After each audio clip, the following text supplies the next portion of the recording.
The female protagonist, Yao Jiao, is a beautiful and innocent top student, like a blank slate, but her best friend is a girl with a dark and twisted mind who is obsessed with reading adult novels. Her friend gave her a super addictive 18-plus novel to read. The scenes in the novel made her nose bleed, her face turn red as a tomato, and her heart race. But in front of her friend, she pretended the book was just so, nothing special. Damn it, those nosebleed-inducing scenes. Hearing about them 100 times is not as good as seeing them once. Experiencing it firsthand just hits different. The next day, she woke up to find herself in a strange place, so she quickly hitched a ride to the police station. After hearing her explanation, the police officer asked, "Are you saying you woke up from a nap to find yourself locked in a strange place, and you suspect you've been kidnapped?" She burst into tears with a wail. "Yes, officer, please help me catch the criminal." The officer looked at her with a headache, his face weary. "According to the information you provided, Su Jiao, 17 years old, graduated from Sea City's top junior high. Guardian is your grandmother. All of this information is completely fake. No such person exists." Su Jiao was stunned. "What the heck is going on? What happened to me? How could this be?" All that information was clearly true. The officer looked at her angrily. "There's no one named Su Jiao in this city at all. Filing a false police report like this is a serious offense. You'd better tell the truth." She suddenly remembered something and asked, "Officer, did you verify the phone number I provided for my grandmother?" The officer's answer left her stunned for a second time. "We just called the number you provided." A young man answered. "He's been using this number for about 3 years, so it couldn't possibly be your grandmother." The officer continued, "Based on the situation at the scene, we contacted the landlord. The landlord said the house was rented to a family with the surname Lin. We've also confirmed that it's a house your relatives rented for you near the school." The officer showed her a photo. "Moreover, we've investigated your identity. Your name is Lin Zihemian, and you're currently attending high school in this city." The officer picked up a mirror and handed it to her. "Take a look at yourself. You look exactly like the person in the photo. What else do you have to argue?" Looking at herself in the mirror, she screamed in panic. "How can this be?" The officer quickly came up with a solution that we've already contacted your parents. They'll be here soon. At that moment, she was still like a frightened deer, frozen in place, not understanding what had happened to her. After a while, a couple claiming to be her parents came to pick her up. The officer complained, "Family members need to care more about their children." Based on our speculation, she came here to get her parents' attention. The officer shook his head and sighed. This kid even made up another name for herself. To be honest, hearing the officer say this, the couple was very embarrassed and quickly apologized. "We're sorry for the trouble. We'll be sure to discipline her properly." In despair,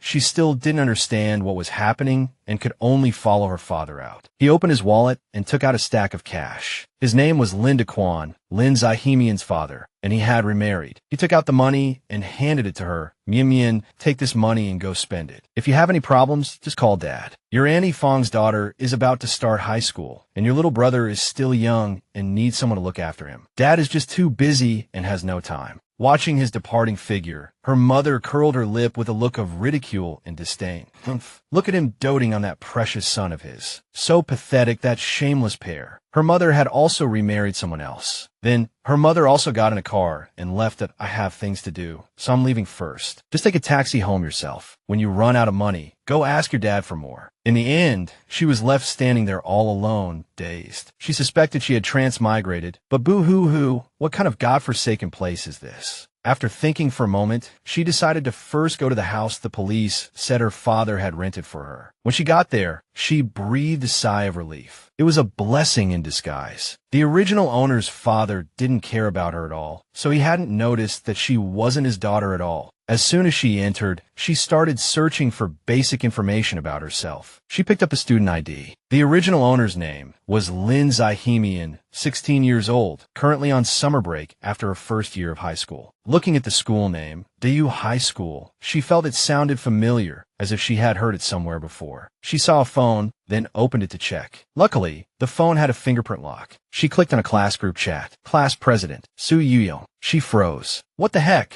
Isn't this the protagonist from that 18-plus novel I read after graduating high school? Did I transmigrate into the book? She recalled what she had said that day. Hearing about it 100 times is not as good as seeing it once. Experiencing it firsthand just hits different. All right, I'll have to witness it for myself. Looking and seeing it in person are two different things. Just the thought of it made her blush instantly. She tried hard to recall the character of Lin Zyhemian in the book. Her grades were not good, especially in physics. She only scored around 40 to 50 points. She didn't talk much in the class group chat and had few contacts in her chat history. She collapsed to the floor. My God, she's not even a supporting character. This Lin Zyhemian is just a passerby.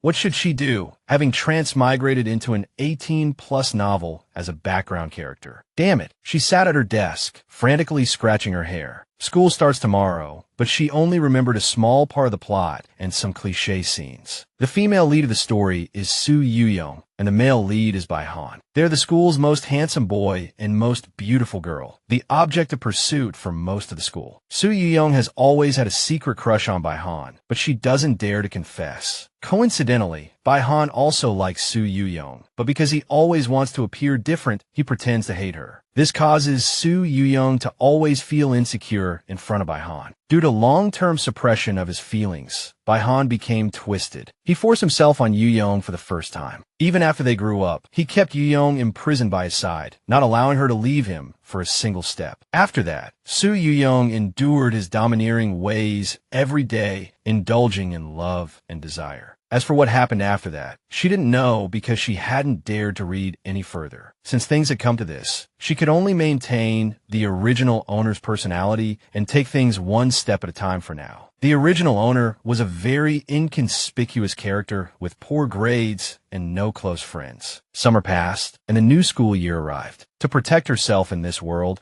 she decided to stay far away from the male and female leads, prevent the plot from derailing, and abide by the principle of not causing trouble. More importantly, she couldn't score too well on exams because the original owner's academic performance was very poor. Her life motto in this world was, don't talk back, don't cause trouble, don't stand out, leave immediately after school, and quietly be an invisible person. She sighed wearily. It's so hard to be a bad student. To avoid attracting the teacher's attention, I can't leave it blank. I have to fill it all in, and my test score can't be too outstanding. She could only write on scratch paper to avoid the teacher's notice. Oh no, her strange behavior was accidentally seen by the boy behind her. He raised an eyebrow, not knowing what she was up to again. Finally, the exhausting day was over. She went home after school. She looked at the house next door and found it strange. She had lived here for over 2 months, but had never seen her neighbor across the hall. According to Annie Zhang, the person living across the hall was a student from her school who often helped Annie Zhang carry heavy things. The next morning, she went to buy breakfast and happened to run into Annie Zhang. She turned and smiled politely. Good morning, Annie Zhang. The shop owner said, Annie Zhang, you might not know, but Mian Mian has been waking up very early recently. I saw a kid from her school in the complex, but he doesn't leave until after 7 every day. Hearing the shop owner's words, she gave an awkward smile. Because she wasn't the original owner, she was actually used to waking up early. Back in her 3rd year of high school, after buying her things, she said goodbye to the neighbors and quickly went to school. Watching her leave, the shop owner and Annie Zhang started chatting. This child is finally a bit more lively. Yeah, she used to be so quiet. She's much better now, much more cheerful than when she first arrived. When she got to school, a hand patted her on the shoulder. It was the blonde girl who sat in front of her, Zhuo Wuxin, Lin Zyhemian. Zhuo Wuxin gave her a bag of snacks, which she accepted shyly. A few days ago, she had lent Zhuo Wuxin a pencil for an exam. Zhuo Wuxin asked her, guess who I ran into when I was buying snacks just now? She asked back, who did you run into? Zhuo Wuxin whispered to her, it was Bai Han. He's so damn handsome. Wow, I hate that I can't be in his class. She felt helpless. This was the male lead's halo and charm, making countless girls obsessed and crazy. After walking a few steps, she happened to see Su Yu-young. Su Yu-young was standing in the classroom hallway. Just then, Bai Han deliberately took a detour to see the person he liked. Then, Bai Han walked past Su Yu-young coolly. She recalled the plot from a book. Su Yu-young was in class 9 of the 11th grade, and Bai Han was in class 1 of the 11th grade. The 2 classrooms were by the stairs at opposite ends of the building. Every morning, Su Yu-young would stubbornly stand here reading, just to wait for Bai Han to pass by. Bai Han, being stubborn and addicted, could only get close to admire Su Yu-young by deliberately taking a detour every day. She scratched her head. My God, what a cliche plot. They like each other, but are too shy to say it. seeing her staring blankly into space. Zhuo suddenly waved her hands frantically to snap her out of it. Zhuo gave her a mischievous smile. You're staring at Baihan a daze again. Ahaha. She forced a smile. Seeing Baihan take a detour every day, Su Yuyong screamed internally. Why is he taking a detour? I'm dying of curiosity. During the break, to maintain her image as a bad student, she put off her homework until the last minute, scribbling randomly just for show. When Zhuo saw it, she kindly pointed out her mistakes. She snickered a few times. You little devil, I did on purpose. Zhuo paused for about 2 seconds, then suddenly asked, were you just laughing? She shook her head. No, I wasn't. Zhuo insisted. You were. I think you're different from what people say. The pen she was writing with suddenly felt a wave of tension. She gripped it tighter. She asked nervously, Why would you suddenly say that? Zhuo said, my roommate says you're very strange, eccentric, don't care about others, rarely talk to people, and don't like to smile. She also said you're a country bumpkin, but looks gloomy all day. But you lent me your only pen during the first exam of the semester. I think you're actually a really nice person, not like what others say. After hearing this, she gave a wry smile. Actually, to maintain my image as a bad student, I've decided to turn in a blank paper this afternoon. On the podium, the teacher was lecturing passionately, her words like a lullaby, making her drowsy. She fell asleep without realizing it, and then, with a thud, her face hit the desk. The class burst into laughter.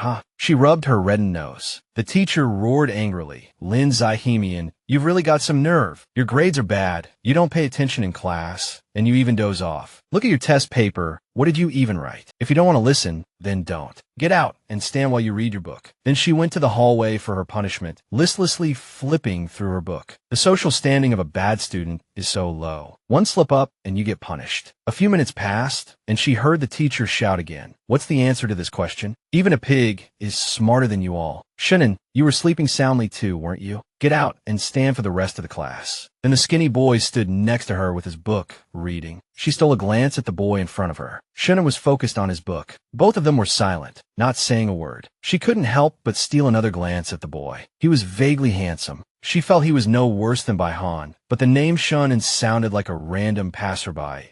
She had no impression of this character from when she read the novel. She thought, did I miss something? A guy this handsome, if he's not the male lead, then he must be a devoted supporting male character. After standing for a while, the bell for the end of class rang. The teacher, looking annoyed, demanded they copy the chapter's knowledge points from the materials she provided 100 times. Lin Zihemian was crying a river on the inside. She used her time, after class, to painstakingly copy the lines. Everyone else had left, but she and Shun were still diligently writing their punishment lines. After a pause of about 2 seconds, she looked at Shun in surprise. She saw that Shun had already picked up his bag and left. She was stunned. My God, how is he so fast? At this point, she was the only one left in the classroom, continuing to write with tears in her eyes. Finally, she finished her punishment lines, grabbed her bag, and went home. Su Yeong hurried over and asked her, did you see the message he sent? It turned out that after the group meeting, the school required each class to buy things for class culture construction. Coincidentally, she was the class's finance committee member, so Su Yeong asked her to meet at the school gate at 9 tomorrow morning. After hearing this, she nodded in agreement. Her face was awkward. She didn't understand why she always wanted to get close to Su Yeong. She suddenly smelled his scent. She remembered the plot she had read before and felt like a pervert. Her fair cheeks turned red as a tomato, and she quickly fled in embarrassment. On her way home, her stomach growled fiercely, so she planned to go to a Malatang shop to fill her belly. As she passed an alley, she happened to hear someone arguing loudly. Shunin, you cheapskate, stop pretending. Her curiosity was piqued, and she peeked to see what was happening. The cool and aloof boy who sat behind her, Shunin, was surrounded by a few delinquents. The green-haired guy was holding a blue glass bottle, glaring fiercely at Shunin. He raised the bottle and said, I'm telling you, my sister was hospitalized because she was chasing you.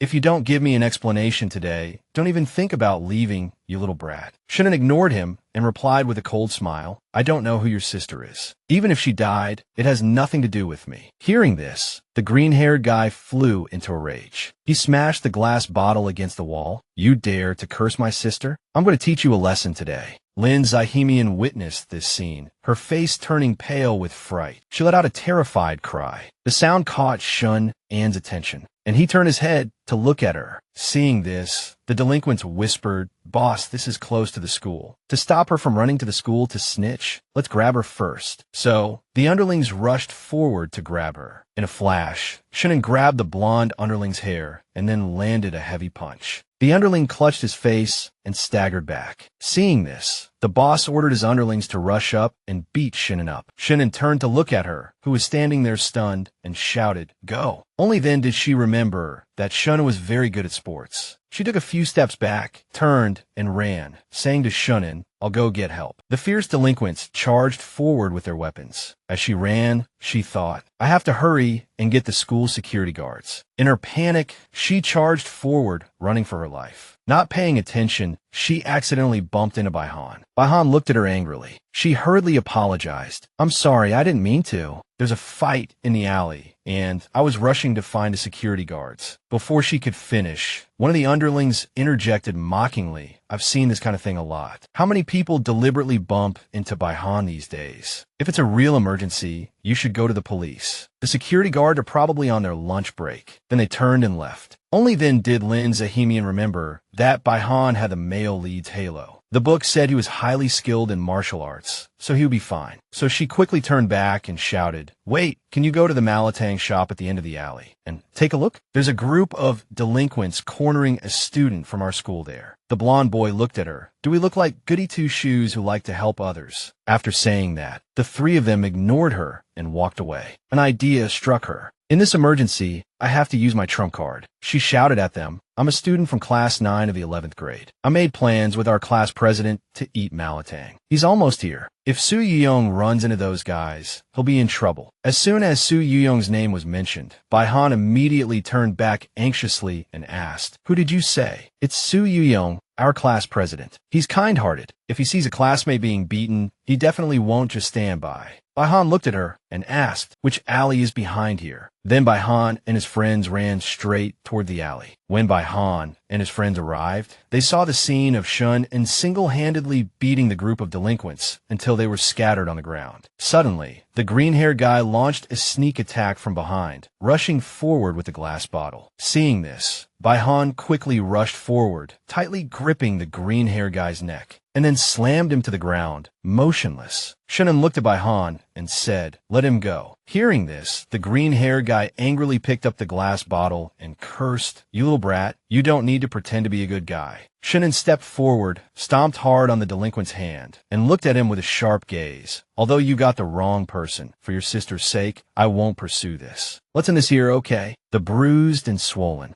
green-haired boss had no choice but to agree, and they hurriedly helped each other up and left. Standing far away, Lin Zahimian breathed a sigh of relief when she saw that everything was resolved. Shannon picked up his book from the ground. Baihan sneered, "Oh, so our goody two-shoes, Shun, and also gets into this kind of trouble. How strange." Baihan's classmate chuckled. "Thank goodness. It seems Su Yuyong hasn't been here yet. That scared me to death." She was still secretly observing them from a distance. Baihan said, "I just saw someone who needed help and lent a hand. It has nothing to do with Su Yuyong." Seeing that the situation was not good, Lin Zahimian decided to slip away to avoid getting involved with the male lead. Shannon glared at them and said, "Let's go." "How did you two find this place anyway?" Baihan's friend quickly pointed behind them. "It was her. Someone from class 9 of the 11th grade told us." Everyone turned to look, but there was no sign of the girl at the corner of the wall. Shin immediately guessed it was Lin Zahimian. He thought to himself, wasn't she scared to death just now? She actually wanted to get help.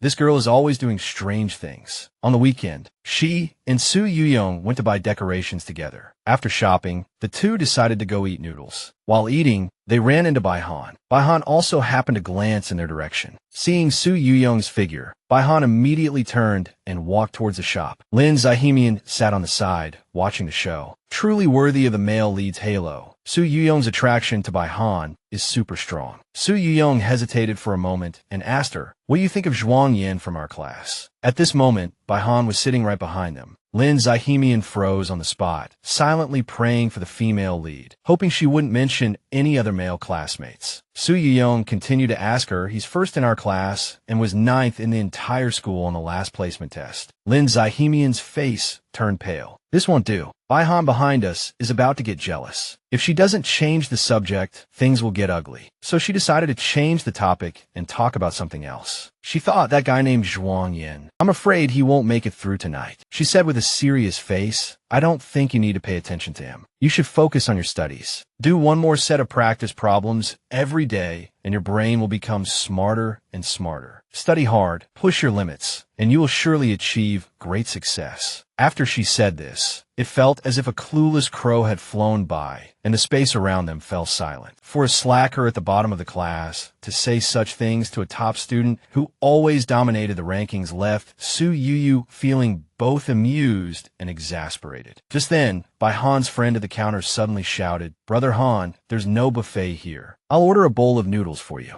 After returning to his seat, a friend asked Bai Han, "Something's off with your expression." Only then did Su Yu realize Bai Han was also here. She panicked, thinking, "I'm doomed. He must have heard what I just said. Will he misunderstand and think I like Zhuang Yin?" Another of Bai Han's friends spoke up. "He's probably just tired." Lin Xiyin had a worried look on her face, and Lin Xiyin felt the same. Sensing that things were not looking good, she slipped away first. At this moment, Bai Han was texting someone. "I heard there's someone in your class named Zhuang Yin." He stared at his phone, waiting for a reply. The next day at school, in order not to deviate from the plot, she again pretended to copy a classmate's homework. While she was copying, she saw Zhuang Yin and Su Yu talking. Zhuang Yin's face was flushed red, and he stammered, hesitating for a long time without getting to the point. Su Yu looked at him impatiently. Su Yu had no choice but to helplessly pull Zhuang Yin over and have another classmate speak for him. Looking at the boy in front of her, she sighed. He's just a tool of a supporting character meant to advance the relationship between the male and female leads. How pitiful. Forget it. On second thought, she felt she was pitiful too. Who would have thought that one day she would be reduced to getting caught copying homework, having to get by each school day by copying a friend's homework? Zhuang Yin shyly walked over and said, "Classmate Lier, can I trouble you for a moment?" Seeing him continue to stammer, Su Yu came forward and said to her, "Here's the thing. Because his handwriting is good, I've assigned him to be in charge of the writing for this Blackboard newspaper competition. But if that's the case, he won't be able to hand out the test papers. So, could you please help him hand them out?" Hearing this, she nodded vigorously. Zhuang Yin awkwardly thanked her. Watching them leave, she thought, wait. After a pause of about 2 seconds, she suddenly realized that the name Zhuang Yin sounded very familiar. After thinking for a long time, she finally remembered. After growing up, Zhuang Yin, in order to be closer to Su Yu, went to work at Bai Han's company. One day, when he went to report on his work to Bai Han, he accidentally saw the scene of Bai Han and Su Yu practicing spelling together in the office. Remembering this scene, her face turned as red as a tomato. She quickly told herself to calm down. Calm down, calm down. I need to hurry up and hand out the test papers. She picked up a test paper and looked at it in disbelief. This was Shun An's test paper. It was wrong from beginning to end. Not a single question was correct. However, the handwriting is quite nice. No wonder he's just a pretty face. Considering he was the friend who sat behind her, she cheerfully offered to help. Next class is math, and the teacher will definitely check the homework. Want to copy mine? Shunan looked at her with disdain. Copy yours? She quickly explained, I copied mine from a top student. Only then did Shun reluctantly take the homework. She sighed helplessly, being suspected even when trying to help out of kindness. Is this what it feels like to be a slacker? Looking at her handwriting, Shunan blurted out 7 words. Your handwriting is very clear this time. This time, it was her turn to glance at Shun, and if you don't know how to compliment someone, you don't have to force it. After saying that, she picked up the test papers and got up to hand them out. Shunan, who was in the middle of copying the homework, suddenly stopped. He looked at her test paper and smiled unconsciously. This girl is really interesting. In the afternoon, all the students in the class were busy decorating, preparing for the competition. Lin Xiyin stared intently at the Blackboard newspaper. It was the most beautiful Blackboard newspaper she had seen seen in her entire high school life. Back then, her class had too many knowledge points, and every day was suffocating. Everyone was focused on studying and didn't want to waste time, so everyone in the class was resistant to every activity. Looking at the blackboard newspaper, the drawing of a girl holding flowers and smiling was done with great care and detail. This is what school life should feel like. Suddenly, Zhuo Wuxin's question pulled her back to reality. Were you spacing out for? You also think our class's blackboard newspaper is super beautiful, right? I think we'll definitely get first place tomorrow. She echoed, of course. With the class president around, first place is in the bag. It can't get away. She thought to herself, Bai Han is the student council president. To make Su Yu happy, he'll pull some strings. In the school hallway, a junior asked Bai Han, "Brother Bai, our class needs..." Before he could finish, Bai Han cut him off that I've always done things openly and honorably. Why would I need to resort to dirty tricks? Finally, the day to announce the voting results arrived. Sure enough, Bai Han pulled some strings to let her class win first place. In the hallway, she and Zhuo Wuxin were playing around. She splashed water at Zhuo Wuxin, but she quickly dodged, and the water ended up splashing onto a boy. The gray-haired boy looked at her angrily and cursed. "Are you blind?" She quickly switched to apology mode in a panic that I didn't do it on purpose. She handed him a tissue, but he slapped her hand away. "Stay away from me." His underling asked, "Brother Yu, do you two know each other?" He replied coldly, "We went to the same school before." What bad luck. At night, the power in her residential complex suddenly went out. A short while later, she received a notification. It said the power wouldn't be back until after 10 o'clock. So, she decided to go to a convenience store to study. After ordering, she found an empty seat and sat down. A moment later, the figure of a young boy walked into the store. He accidentally saw her. Shun was surprised to see her here. She was still focused on her homework, not noticing someone was staring at her from behind. Shen remembered a time when he was feeling unwell, and she had enthusiastically helped him. "Classmate, are you okay? You're sweating so much. Are you feeling unwell somewhere? You don't look so good." It's evening self-study time now, so the nurse's office staff have all gone home. "I'll find someone to take you to the hospital." Although Shun had refused her help at the time, she still did her best to help him. From that day on, Shannon had been looking for a chance to thank her for her help. He felt that she had probably forgotten about that incident, or perhaps she never took it to heart. After some thought, he pursed his lips and quietly left. Just then, she felt something was off. She immediately turned to look behind her, but there was no one there, and no one at all. She was a bit suspicious. Was it my imagination? It's been so long, I should just go home. Just then, her phone rang. It was a call from Zhuo Wuxin. As soon as she answered, the other end of the line shouted excitedly, "Yin Yin, come quick. Someone is confessing to our class president." A moment later, she ran over at top speed and saw that everyone had come to cheer on Zhang Chao's confession to the female lead. I never read this part in the novel. I just want to live a quiet life. I don't approve of this kind of forced confession. She asked Zhuo Wuxin, "Are all the girls from our class here?" Wuxin nodded. Basically everyone except Xiao Mengfan. Hearing this name, she felt it was a bit familiar. Zhuo Wuxin was writing "say yes" to him on the blackboard. Lin Xian was sure that when the class president saw this later, she would definitely be moved to tears that I, on the other hand, think this kind of confession is too awkward. The female lead might not like a crowd hyping things up. This isn't a confession at all. It's more like moral blackmail. As soon as she finished speaking, Zhuo Wuxin flicked her on the forehead. This kind of confession is so sweet. If someone did this for me, I'd be moved to death. What does a girl like you who's never been in a relationship know about sweet love? Don't make wild guesses. Everyone says the class president is almost here. Get ready. She froze for a moment, thinking for a few seconds. Should I send Su Yu a text in advance? After thinking about it, she decided against it that, if I help, I'll get dragged into their misunderstanding again. While she was still thinking, the class president, Su Yu, pushed the door open and walked in.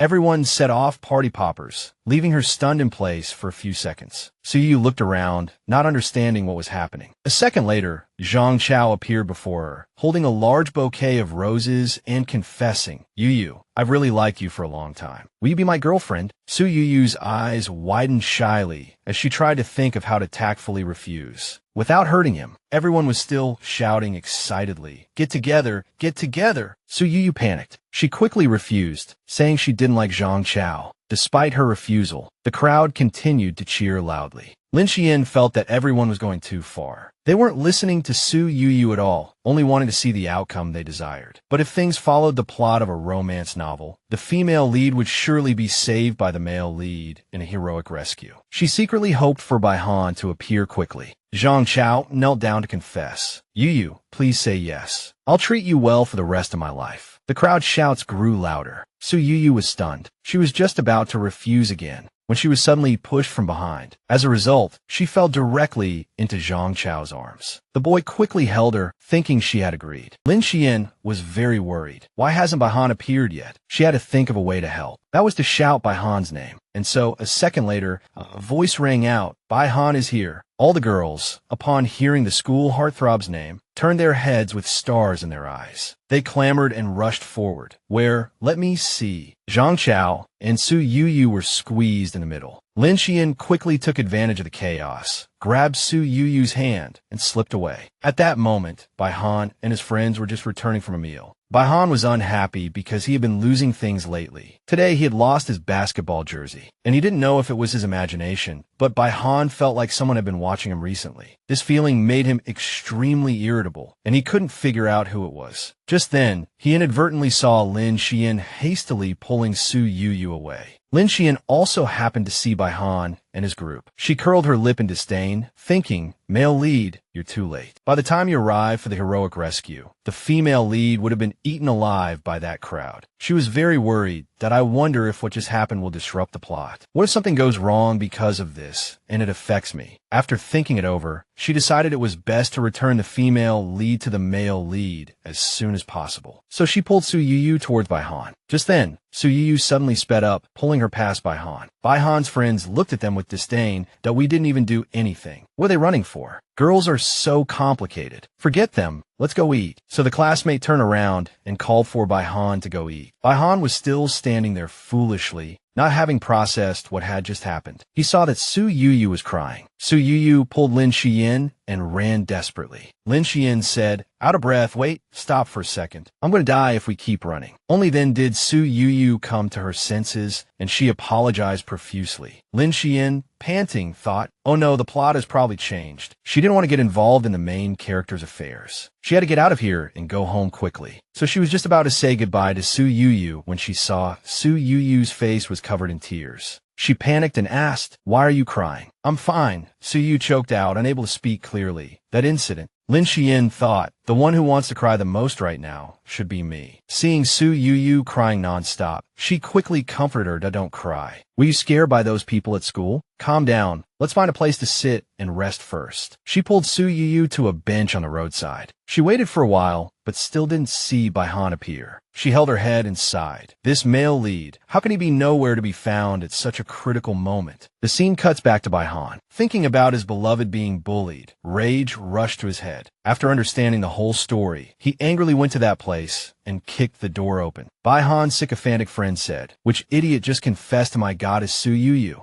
Zhang Chao was already upset about his failed confession, and now he was being provoked. He stepped forward, looking at them with a dark face. What? You got a problem with it? As soon as he finished speaking, Bai Han rushed over and landed a heavy punch on Zhang Chao's face. Bai Han sneered at Zhang Chao, who was lying on the ground. I have a problem with it. After a while, Su Yu calmed down and stopped crying. She looked up. Thank you, Lin Xian, for helping me today. Lin Xian was stunned for a moment. After confirming again that the other person was okay, she breathed a sigh of relief. Finally, I can go home. Su Yu said, Lier, you hate me too, don't you? Hearing this, she paused and asked in surprise, why would you ask that? Su Yu lowered her head in disappointment. It's okay. You don't have to say it. I understand. Anyway, thank you for helping me today. After saying that, Su Yu forced a smile. Growing up, this is the first time someone has been willing to help me. Lin Xian was stunned to hear this. She widened her eyes and stared blankly at Su Yu. Su Yu stood up and waved goodbye to Lin Xian. Lin Xian stood there, thinking. She didn't understand why the female lead of the story would say such a thing. Logically, apart from the female supporting character, everyone should like the female lead. Wait, about 2 seconds later, it dawned on her that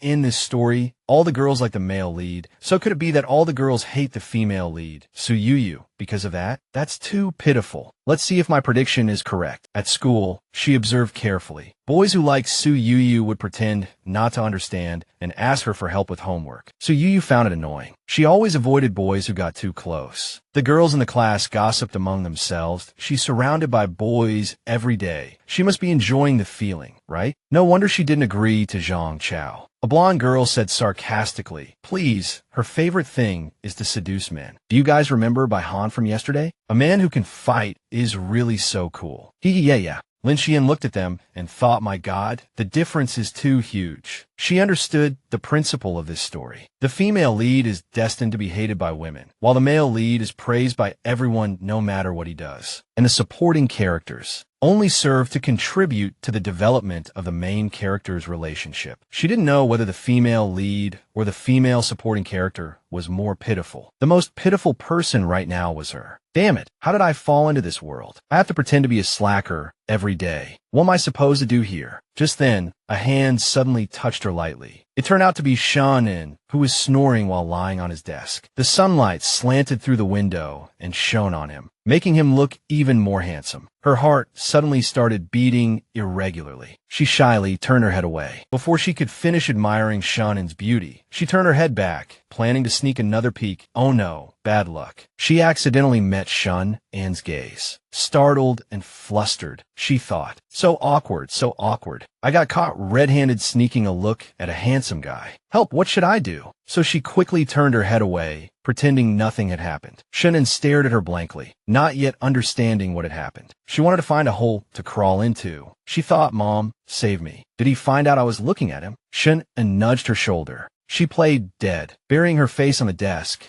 I don't know anything. Seeing her shrink back cutely like a little rabbit, Shannon continued to nudge her. She continued to pretend not to hear. Lin Xian, I know you're not asleep. Stop pretending. Hearing this, she froze out. Oh, it's over now. There's no escaping this time. If he asked me why I was sneaking a look at him, what should I say? Should I play dumb, act innocent, and say I don't know anything? No, that's too fake. Should I just confess frankly? To hell with it. She imagined lifting Shannon's chin. So what? What's wrong with me looking at you? Will you lose a piece of flesh if I look at you? After careful consideration, she felt that this method was not suitable, and neither was the other one. So she decided to be a hero who faces difficulties head on. Shannon was still staring at her blankly. Suddenly, she shot up like a spring and admitted with a heroic air, I was sneaking a look at you just now, because I think you're a bit handsome. Don't get any ideas. Don't overthink it. As soon as she finished speaking, the noisy classroom immediately fell silent. Shannon coughed lightly twice to hide his amused smile. He looked at her calmly. Actually, I just wanted to ask if you could help me pull down the curtain because the sunlight is too glaring. Lin Xian was instantly petrified. The awkwardness is mutual. It's too awkward. The awkwardness is mutual. It's too awkward. Sobi. She wanted to fly to Mars right now.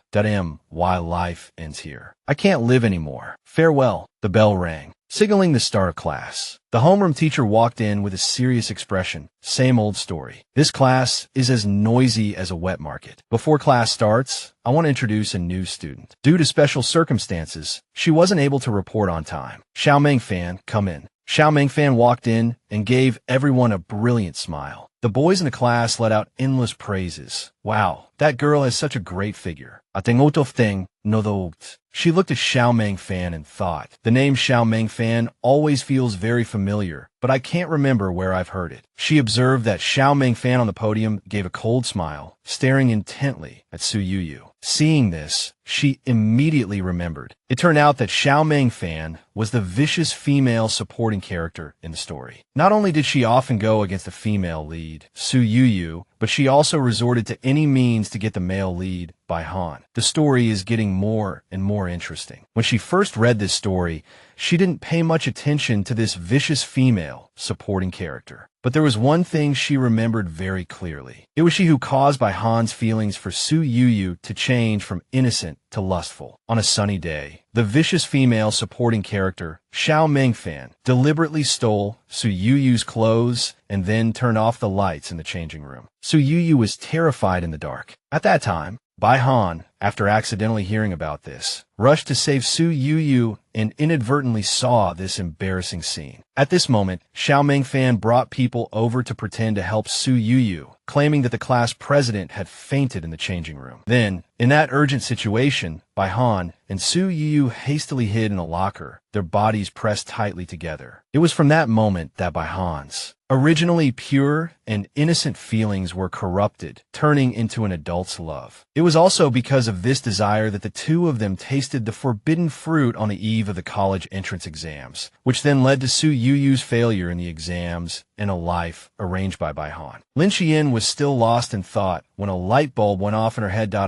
That's right. It all started with the encounter in the changing room. So, if I can prevent this from happening, this story will become peaceful, and I won't have to worry about the future anymore. Su Yuyu's life won't fall into that tragic fate either. Hee, this is truly killing two birds with one stone. Olala, I'm such a genius. At this moment, the homeroom teacher announced that they would be rearranging the seats. Everyone could freely choose their desk mate. As soon as the teacher made the announcement, the classroom instantly became noisy. The boys in the class all wanted a chance to sit with Su Yuyu. Lin Xian looked at Su Yuyu. This is an excellent start for a change. What could be better than being desk mates with the female lead? Oh, my dear female lead, whether I can return to a normal life all depends on you. Before helping Su Yang, she was worried it would affect the plot, but after Bai Hao beat up that group of people, she realized the rules of this world wouldn't be so easily changed. Within the same plot, the parts she could change were probably the uncontrolled ones. So the probability of her being able to change this world was 38.75%. Phew, it's a bit difficult, but not impossible. She had to give it a try. As everyone was whispering and discussing, the homeroom teacher told the class to quiet down. Seeing that some people wanted to sit with Su Yiyang, Shunan was a little unhappy. The class was still in an uproar and wouldn't quiet down, so the teacher shouted, "This class is like a marketplace. All of you be quiet. I haven't finished speaking. Don't think I don't know what you're all thinking. Boys can only sit with boys and girls with girls." The teacher turned around and smiled at Xiao Mengfan. "You're new, so I'll give you a special privilege. You can choose your seat first. Where'd you like to sit?" Xiao Mengfan thought to herself, "I promised the old man I wouldn't cause trouble, but I came here to deal with that bitch. How can I not cause trouble? It would be more convenient if I had someone to order around. Shunan is Bai Hao's cousin. Heaven is really on my side." Xiao Mengfan looked toward her. This person looks silly and easy to bully, someone I can order around. So Xiao Mengfan smiled and pointed at Lin Jian. "I want to sit with her." She was stunned. Before she could refuse, the teacher agreed. "All right, it's settled then. The rest of you, hurry up and pick your seats and move." Lin Jian scratched her head. "Oh God, is this the world's punishment for me?" Wow. She had just decided she was going to change this world. Suddenly, a vicious female supporting character fell from the sky and even became her desk mate. Just as she was lamenting her tragic life, Xiao Mengfan tapped her on the arm. She jumped in surprise and turned to ask, "New classmate, is there something I can help you with?" Xiao Mengfan smiled at her and said, "Name your price. What can I give you to make you willingly become my slave?" She fell silent. What on earth was this? Is this vicious female supporting character out of her mind? Xiao Mengfan waited for a long time without getting an answer. She said sarcastically, "You look dumb, and your brain is just as slow." As she spoke, she pulled a stack of books from her bag. With a loud thump, the book slammed on her desk. "You see this stuff?" She still hadn't figured out the situation. "These are mock exams and review materials for all subjects." Xiao Mengfan looked at her arrogantly. "That's right. From now on, you're in charge of all this. Whether it's homework or in-class exercises, you have to complete them for me." She stared blankly at the stack of books, even more certain that Xiao Mengfan was seriously nuts. Although she was a nobody, she wasn't someone who would let herself be bullied. She looked at her and said, "You probably don't know, but my grades are terrible. I'm always at the bottom of the class, and I copy my homework from others, so I can't help you with this." Xiao Mengfan didn't care what she said. "If you're going to copy from others, just copy mine then." Hearing such arrogant arrogant words, she stared with wide, shocked eyes. I'm 70 years old, and I've never seen anything like this. How could someone be so shameless? She turned pale with anger, really wanting to unleash her torrent of curses, and cuss this girl out. Xiao Mengfan ignored her and continued, I don't like the feeling of being called on and not knowing the answer. I need you to do these things.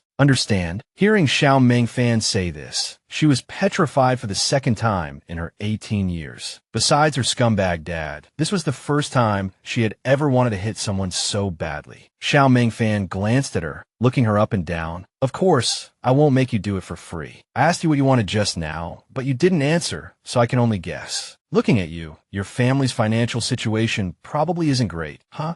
As she spoke, she pulled a stack of cash from her bag and threw it on the desk. From now on, I'll give you this much every month. This will cover not only your allowance, but also your tuition. She recalled the scene of her parents' divorce. Her father said heartlessly, we're divorced now. The child is yours, so what money are you asking me for? Her mother cursed, you scumbag, you cheated, and now you won't even pay child support. Believe it or not, I'll sue you. The man glared back. I'm her biological father, and you want to sue me? Damn it, divorcing you is the right choice. He slammed the door with a bang. Get out of here with your daughter. Seeing her silence, Xiao Mengfan kicked her impatiently. She jumped up in anger, her face ashen, just as she was about to curse out Xiao Mengfan. Zhuo Wuxin's voice suddenly brought her back to her senses. No, I can't act rashly. If I change the plot arbitrarily, I'll be punished. Zhuo Wuxin approached Xiao Mengfan to strike up a conversation. Are you the granddaughter of the Xiao Group's chairman? Xiao Mengfan glanced at Zhuo Wuxin.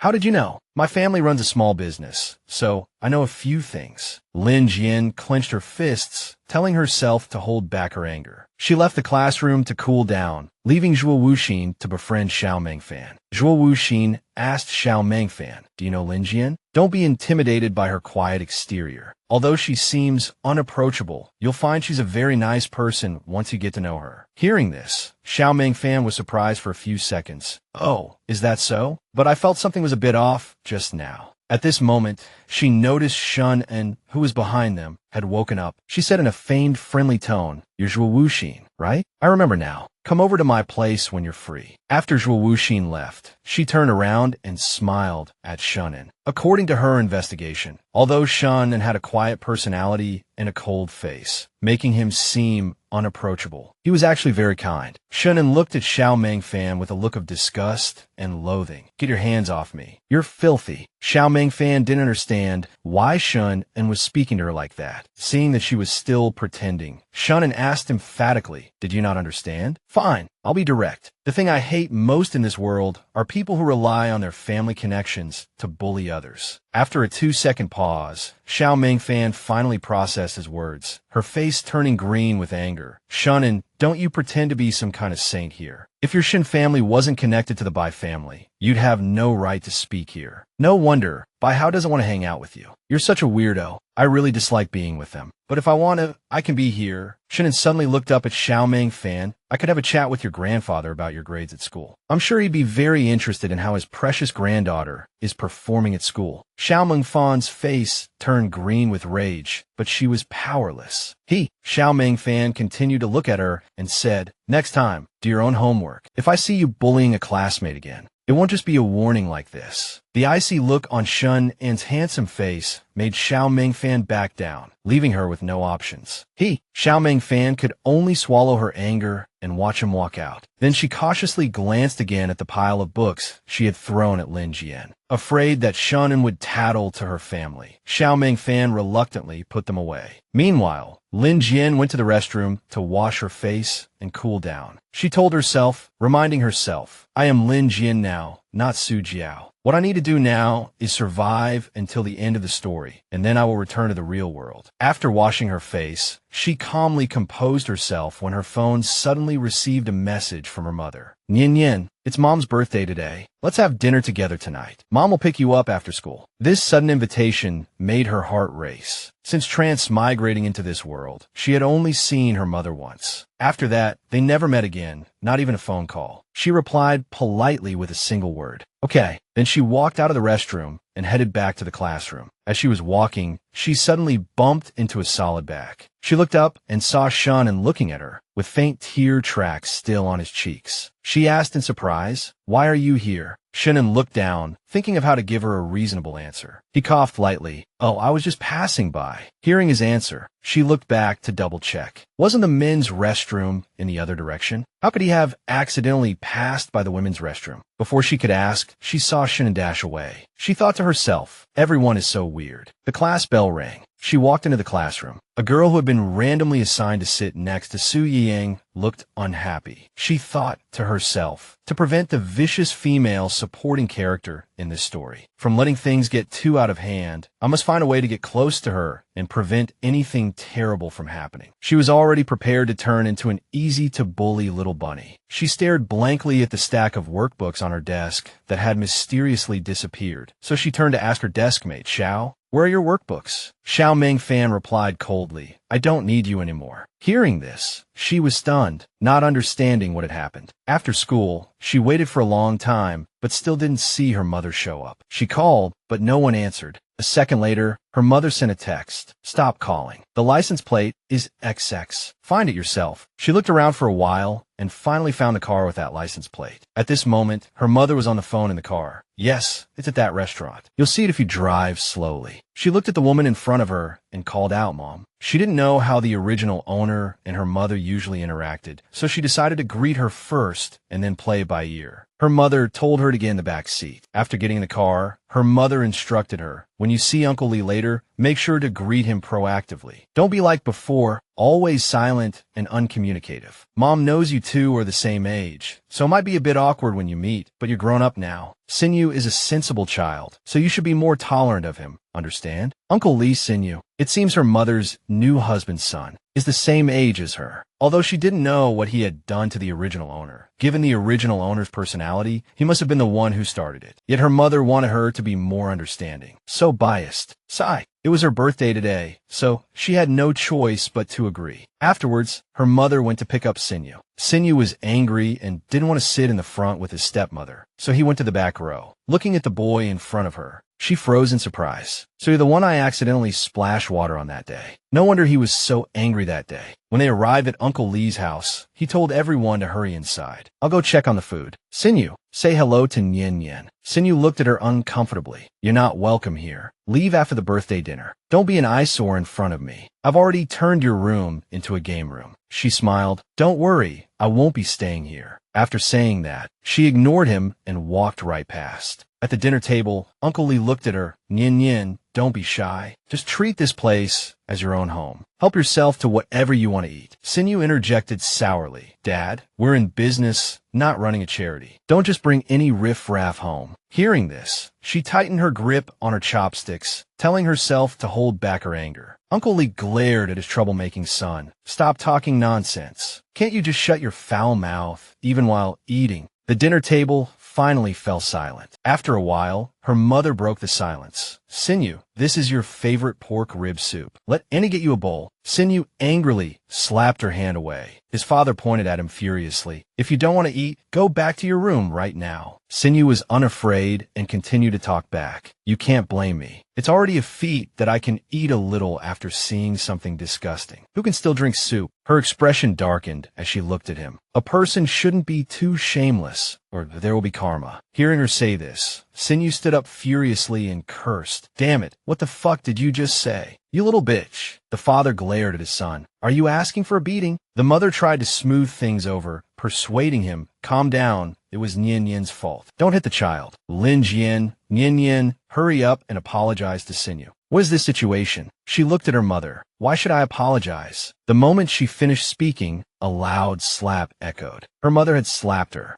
Her mother scolded her. "You're so old, yet so insensible. Apologize to me right now. If Uncle Lee hadn't asked you to come, I wouldn't have called you at all." She stood up and looked at her mother. "I sincerely wish you a happy birthday. Goodbye." Then she grabbed her backpack and left the house. It was pouring rain outside, but she didn't care and walked straight into it. There were no bus stops nearby. She sat down wearily. This original owner's mother is too much, far worse than my own mother. It turns out, not every mother is the same. Thinking of this, she missed her own mother terribly, and her tears flowed in the rain. Suddenly, a boy walked over and held an umbrella over her. She turned around, wiping her tears. "Shunin, what are you doing here?" Shunin looked at her and said the same thing. "I just happened to be passing by." And so, the two of them walked under one umbrella in the rain. Shunin asked, "Do you know where the nearest bus stop is?" "I know. I'm going home too. We can walk together." She said sadly, "Thank you." In the rain, Shunin, afraid she would get wet, gentlemanly tilted the umbrella towards her. Finally, after walking for a while, the two arrived at the bus stop, but the bus wouldn't arrive for another 20 minutes. She was still lost in thought, replaying everything that had happened. She said sadly, just how much pain did the original owner have to endure? Suddenly, Shunin called her name, pulling her back to reality. He asked with concerned urgency, "Are you cold? There's a convenience store nearby. Should we go sit there for a while?" "It's nothing. I was just thinking about some things." After a moment of silence, Shunin spoke. "If you don't want to talk, you can tell me." "That's fine too." She thought for a moment. "I don't know how to say it, but I feel like everything is a bit of a mess right now." "Shunin, do you think our parents really love us?" Hearing her question, he was stunned for a few seconds. "Why do you ask that?" "Because I feel like something is wrong. From childhood, everyone around me and in books has said that children are the crystallization of their parents' love and that they will love us unconditionally. But is that really true? If they love us, then why are some willing to abandon their children just because their personality isn't to their liking? Or even cheat without any shame? And some people abandon their own children after starting a new family to care for a child that isn't even their own flesh and blood. What are we to our parents, really? Is it love, or is it a responsibility? Hearing her words, he remembered his father's disgusted face. I don't need you at all. You're just an unnecessary burden." "Shunin, it would have been better if you were never born." Shunin gripped the umbrella in his hand tightly and uttered one word, "Burden." Hearing his answer, she was silent for a moment. "Right, what am I telling him all this for? I'm not even that close to him. Why am I asking him if parents love their children? What does that have to do with him? Isn't this kind of nonsense just going to upset him more? What on earth am I doing?" So she quickly apologized. "I was just talking nonsense. Forget about it. Don't think too much of it." Shunin looked at her thoughtfully. "I don't think you need to search for the answer to that question, because reality won't change just because you have an answer. Besides, when you asked that question, you probably already had an answer in your heart, right?" She nodded in surprise. "That's right." Shunin smiled at her. "Don't trouble yourself over these things anymore. If there is no hope, there will be no disappointment." He patted her head affectionately, a gesture that suddenly made both of them a little awkward. So they quickly changed the subject to something else. "It seems like the rain is getting heavier." After a while, the bus finally arrived. She looked at his back. "If there is no hope, there will be no disappointment." The sentence sounded like a comfort, but it actually contained extreme sadness. What on earth did Shunin go through? After arriving at the stop, the two got off the bus. She asked him, "You get off at the stop too? Do you live around here?" Shunin nodded. She exclaimed in surprise, "So you live really close to me. Maybe we can go to school together in the future." Just then, her mother's call came through. She waved goodbye. "See you later." Watching her retreating figure, Shunin smiled unconsciously. Her mother called and asked, "Nyen Nyen, are you home yet?" She replied coldly, "Almost." Her mother hurriedly explained, "Nyen Nyen, are you very angry with Mom? Mom knows you were trying to help me today, and I shouldn't have hit you. I just had no choice. I hope you can forgive me." At that moment, her heart clenched. One moment she wished I would disappear, and now she's apologizing. This hot and cold attitude, what is she trying to do? Her mother, hearing no response, asked again on the phone, "Are you listening?" She ignored her explanation and said coldly, "Stop bothering me. I'm not a tool for you to soothe your conscience." Hearing her words, her mother said angrily, "Nyen Nyen, how can you talk to your mother like that?" At that moment, Su Yang, who was standing behind her, heard the entire conversation from beginning to end. After hanging up, the mother sighed. "This child, what's wrong with her today? Usually, she's fine after a little coaxing. This girl, after just a few days of no one managing her, has grown wings and flown off. She's so different from before." After returning home, she discovered an important problem. Whenever she encountered this kind of situation, her heart would ache with a sharp pain. Could it be that the original owner's consciousness is still left in this body? Because it was too painful, she avoided her classmates and treated herself as a transparent person. Even her parents. It seems that everything about my arrival in this world was not a coincidence. Although I haven't found a reason yet, I'm sure it's related to Lin Jian. Now I've found a way to avoid being written into the Forbidden Book, and the main character's relationship is also developing normally. Even if there are uncertain factors, it's not a completely hopeless chance of success. Lin Jian, Yin Yin, it's time for a change. Stop being a transparent person. I will help you live a better life. The next day, Zhuo Wuxin was stunned when she walked into the classroom. Has today's Lin Jian changed? She had become more feminine and prettier than before. Zhuo Wuxin approached her and asked, Nian Yin, did you change your hairstyle? She replied, my old hairstyle covered my eyes a bit too much. Does it look weird? Zhuo Wuxin shook her head. No, I think this hairstyle suits you very well. She suddenly sneezed, and Zhuo Wuxin asked with concern, do you have a cold? She nodded. Probably. My nose is a bit stuffy. At this moment, Shunin, sitting behind her, noticed she wasn't feeling well. He turned to his deskmate and said, the AC remote. His deskmate asked, what's wrong? Are you hot? Shunin replied coldly, no, I'm a little cold. So he took the remote and turned the temperature up. His deskmate was speechless. Dude, you're cold at 33 degrees? She sighed. This original owner's body is too weak. I got sick just from being in the rain a little. I need to start exercising more. On the podium, the homeroom teacher announced the upcoming competition. I hope that if you participate, you must win an award, preferably first place, and, at worst, you can't fall out of the top 3. Xiao Mengfan crossed her arms confidently. First place will definitely be by house. Zhang Chao volunteered, standing up, I'm the sports committee member. I'll take full responsibility for the sports meet. The teacher praised Zhang Chao's spirit. She looked at the class and said, I only have one requirement, and that is that absolutely no event can be left empty. Hearing this, Zhang Chao panicked. No one wanted to sign up for the long-distance running events. Making those young girls run 1,500 meters was simply asking for their lives. Lin Zihan thought to herself, this school is way too lenient with its students. At my old school, girls were required to run 3,000 meters and boys 5,000 meters. Although running such a long distance was tiring, I felt really happy after finishing. However, given the original owner's physical condition, 1,500 meters is probably the limit. Why not take this opportunity to experience it? No matter what the students said, the homeroom teacher remained firm in her decision. That's your problem. Solve it yourselves. Don't come crying to me. Besides the sports meet events, the school also requires a cultural performance for the opening ceremony. Everyone must participate. Class monitor, I'm leaving this matter to you.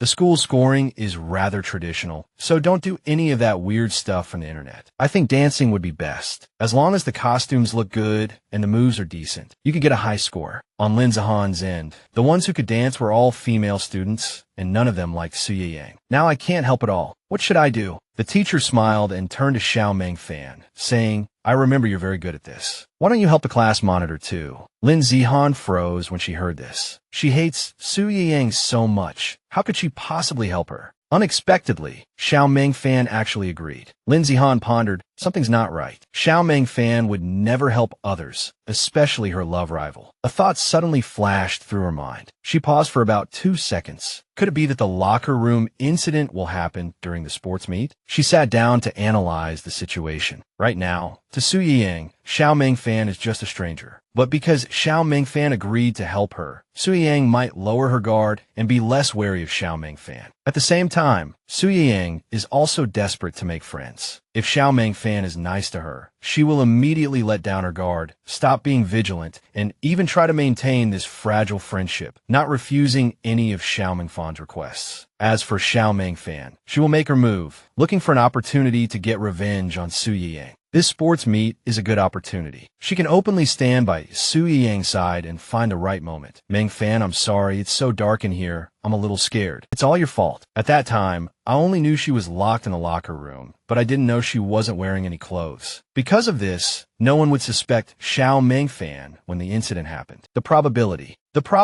of the locker room incident happening this time is 75%. After analyzing the situation, she wondered if she should tell Su Yang about this. But if she did, Su Yang probably wouldn't believe her and might even cause more misunderstandings. Just as she was lost in thought, a voice pulled her back to reality. Zhu Wuxin had called her several times with no response and was pretending to be angry. Zhu Wuxin walked over to her, snatched the paper she was engrossed in writing on, and said, "Who's this? Isn't this the person you like?" Shunin, still gathering information about a friend. "Ah, you're angry. I guessed right, didn't I? Are you trying to become friends first, then dig up information on him, and then make your move?" Hearing this, Shun An's eyes lit up. Become friends? Does she like me? This guy is so narcissistic. A second later, Zhu Wuxin's words were a slap in his face. With that narcissistic look on your face, is his surname Zhu? Shanann's face fell instantly upon hearing this. She looked at Zhu Wuxin and said, "Don't let your imagination run wild and spout nonsense at a time like this." The sports committee member came over to beg, shun, and boo-hoo. "I'm begging you, take pity on my poor old bones and sign up for that competition." Shannon listlessly agreed. Then she raised her hand. "I want to sign up too." Hearing this, the sports committee member was moved to tears. "Wow, you're truly an angel. Your good deeds are immeasurable." He tightly gripped her and Shun Anne's hands, thanking them profusely. "You two are my saviors." She awkwardly reminded him, "Classmate, you're holding my hand too tightly." Hearing this, he quickly pulled his hand back, leaving her and Shun and holding hands. This guy even took the opportunity to squeeze it tightly. The opportunist of the year, hee. The two looked at each other shyly, their hearts racing. She looked at him awkwardly.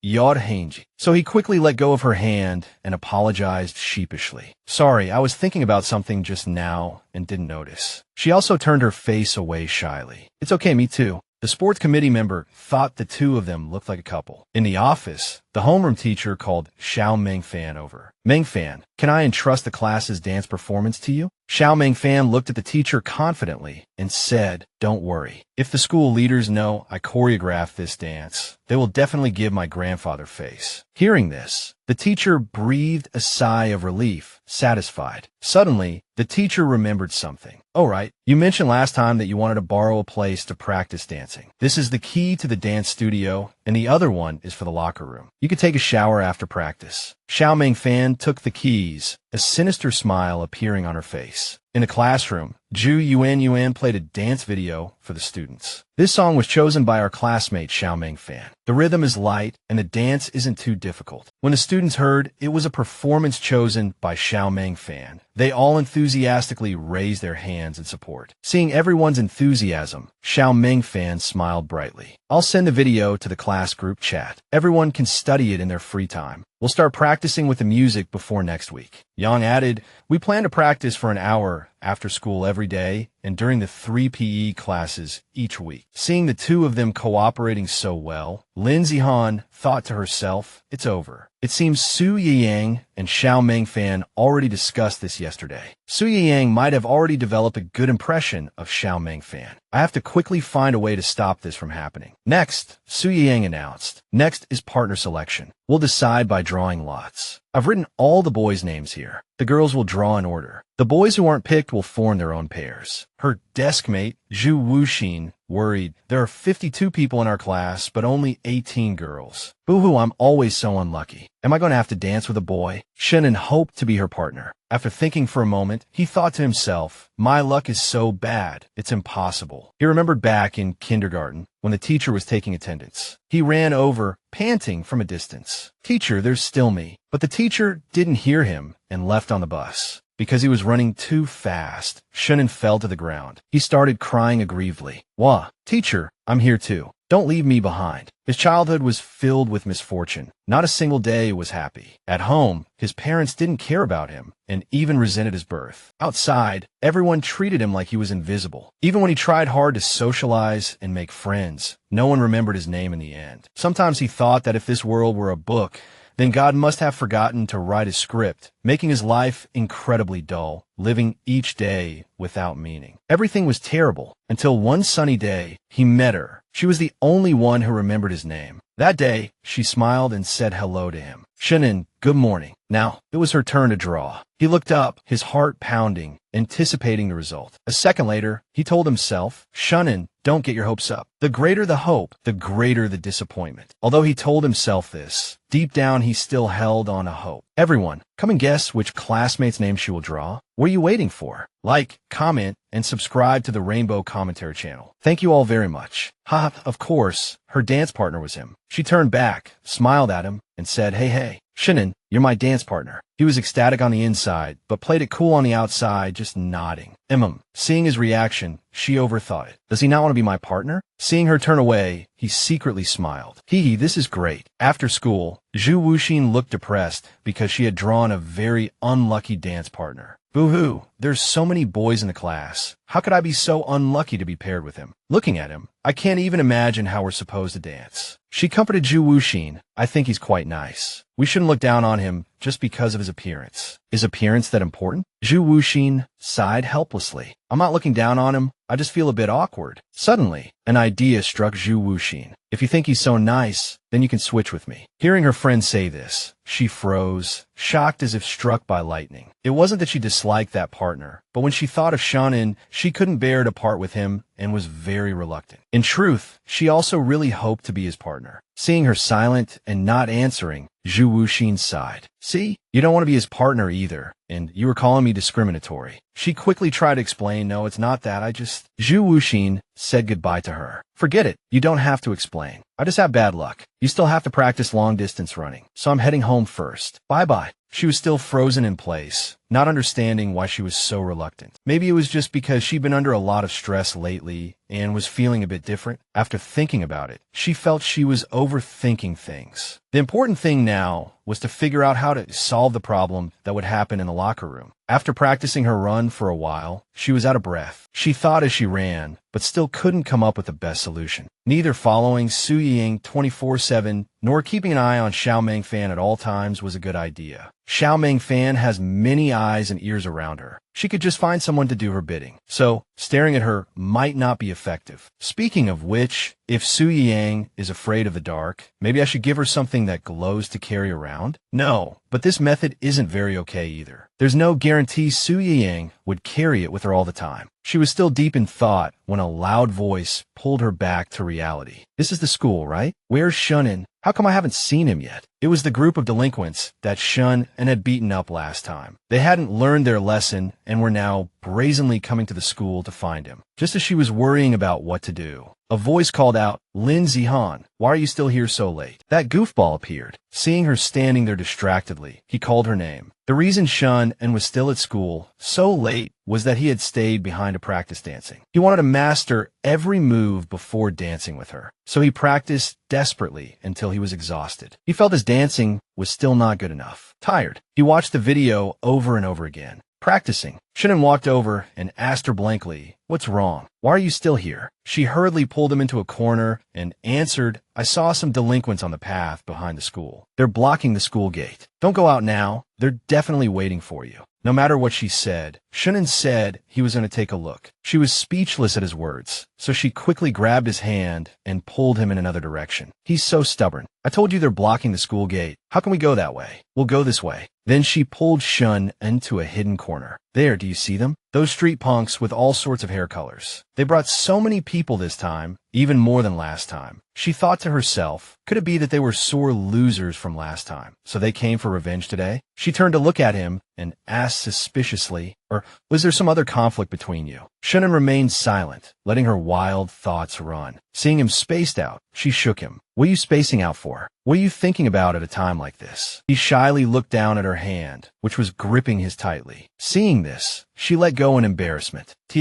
Sorry, I unconsciously grab onto things when I get nervous. Hearing her say that, Shannon replied, you don't have to be nervous. Although you helped me last time, they're looking for me. She quickly explained, I'm not worried about that. What I mean is, how are you going to handle this? Shannon thought for a moment, then replied, I plan to lure them to a deserted place and then beat them up. These guys will disappear for a while after a beating. It's convenient. She shrieked, oh my God, can't you solve this without using your fists? No matter how she tried to persuade him, he ignored her. It's fine. In any case, don't get involved this time. I don't want you to be in danger either. She shouted angrily. Then you're not allowed to be in danger either. I'll be very worried about you. As soon as she said it, the two of them looked at each other. Shannon leaned closer to her face and smiled gently. Does she mean? At this moment, she was so embarrassed her face turned red as a tomato. Realizing she had misspoken, she quickly explained, we're all classmates. How could I just stand by and watch you get hurt? Just then, the delinquents who had been waiting for a long time shouted, where's Shunin? It's already dark. How come that kid hasn't shown up yet? The leader glared angrily at his subordinate. You must have seen wrong. Maybe that kid went home long ago. The subordinate insisted, no way, boss. We've been keeping an eye out. That kid must have seen us and is too scared to come out. The leader snorted. That kid is too naive, thinking he'll be fine if he hides. I don't believe he can hide in there all night. You guys keep waiting here for me. Grab him as soon as he comes out. She observed that these delinquents were talking too arrogantly. Shannon, what on earth did you do to them for them to threaten to beat the crap out of you? He sighed. They mistook me for someone else. After chatting for a while, she understood that these delinquents had mistaken Shun and for Baihan. He cursed Baihan in his heart, always so self-righteous, as if the whole world revolves around him. Seeing him say that, she guessed their relationship wasn't good. She asked, puzzled, then why don't you explain to them that they got the wrong person? It seems like that would solve the problem. Shannon sighed wearily. It's useless. I've explained it to them countless times, but those delinquents are convinced I'm lying. After thinking for a moment about how to handle it, she said, in that case, even if you manage to escape today, they'll definitely come looking for you again in the future. Besides, fighting isn't the best solution. Then we should ask an adult for help. She pointed to the security office. Although he's old, he can contact the school leaders to resolve this. Or we can call the police. Shannon remained silent, thinking. Seeing him hesitate, she said decisively, why don't we just call the police? That will solve everything. He stopped her. No, whether it's the school leaders or the police, they'll definitely call our parents in the end. A hint of sadness flashed in his eyes as he sighed. I'd rather handle this myself than let my dad find out. She realized that Shannon was just like her, feeling a deep sense of loss whenever their families were mentioned. After thinking for a moment, she nodded. Okay, I understand. I have a way that won't get your parents called. She winked at him playfully. Don't worry. Trust me this time. Wait for me here for a minute. I'll be right back. Then she quickly ran to the security office, tears streaming down her face. Wah, Grandpa, please, you have to help me. She told the security guard the whole story. Seeing that a student was being bullied, the security guard grabbed his baton. How dare those delinquents bully a student at her school gate? Lindsay Hahn, with teary eyes, pointed ahead. It's those delinquents. I've seen them beating up students in the back alley before, saying they'll harass them until they drop out of school. Hearing her words, the security guard flew into a rage. These kids are too arrogant. I'll teach them a lesson. Don't worry. I guarantee they won't dare to show their faces at the school gate again. She silently prayed for everything to go well. Thank you. Please be careful. To be on the safe side, she then dialed the police. Hello, this is DO High School. There are some suspicious people standing at the school gate. While calling the police, she observed the situation outside. She saw the unruly delinquents cursing at the security guard. What's it to you, old man? The security guard glared at them. How dare you delinquents talk to your elders like that? Seeing that the situation was not good, she said to the police on the phone, there are too many of them. Could you please come and take a look? The police officer replied, okay, we'll be right there. Then she hung up. She thought to herself, using the security office's landline won't leave any personal information. As long as I slip away in the chaos, my family won't be contacted afterward. The school will definitely increase security. Whether their misunderstanding with Shun and is resolved or not, at least those delinquents won't dare to block the school gate anymore. As for the security guard, he was just going to check the situation and probably wouldn't get into a conflict with them. She thought her plan was pretty good, but things didn't go as she had imagined. The delinquents were too insolent, so the security guard taught them a lesson. How dare you be disrespectful to your elders? A second later, the delinquents were all lying on the ground. She was terrified by the scene before her. This is beyond my expectations. This is so different from what I envisioned. She ran back to Shun and in a daze. What has happened? Shunan was also stunned by the scene. It was too fast. I didn't even see it clearly. The next scene was the delinquents desperately running away. The security guard had no intention of letting them go. You little rascals, let's see who can get away. The delinquents screamed for help. Help! Just then, the police car arrived. She panicked. Crap, this isn't part of the plan. The police will definitely investigate this. She turned to Shunin and said, I'm the one who called the police. You go hide inside the school quickly. Let them question me. Shunin looked at her worriedly. But what if the police want to contact your parents? A hint of sadness flashed in her eyes. It's okay. It wouldn't be the first time. Shunin stood quietly beside her, observing her expression. The police officer stopped the car and got out. Hey kids, I need to ask you something. Before the officer could finish his sentence, he grabbed her hand and ran. She was stunned by his action. The police officer was speechless. These two, what's with these kids, suddenly running for no reason? The police didn't even bother to chase them. The officer next to him patted his colleague's shoulder. Forget it. I remember our coach, Sue, retired to be a security guard at this school. Let's just call him and ask. Shannon desperately pulled her forward. She was so tired, she was about to collapse. Shannon, why are you pulling me? I told you it's fine. There's only one entrance and exit to the school. We can't get out now. He answered nonchalantly. Actually, I thought of a way. There's another way out of the school gate. Lindsay Hahn was dragged along by him. She was dumbfounded. Huh? What way? He pulled her to the fence. The way is to climb the wall. This is the place. Shannon pointed ahead. You can step on that chair over there. If you can't do it, I can.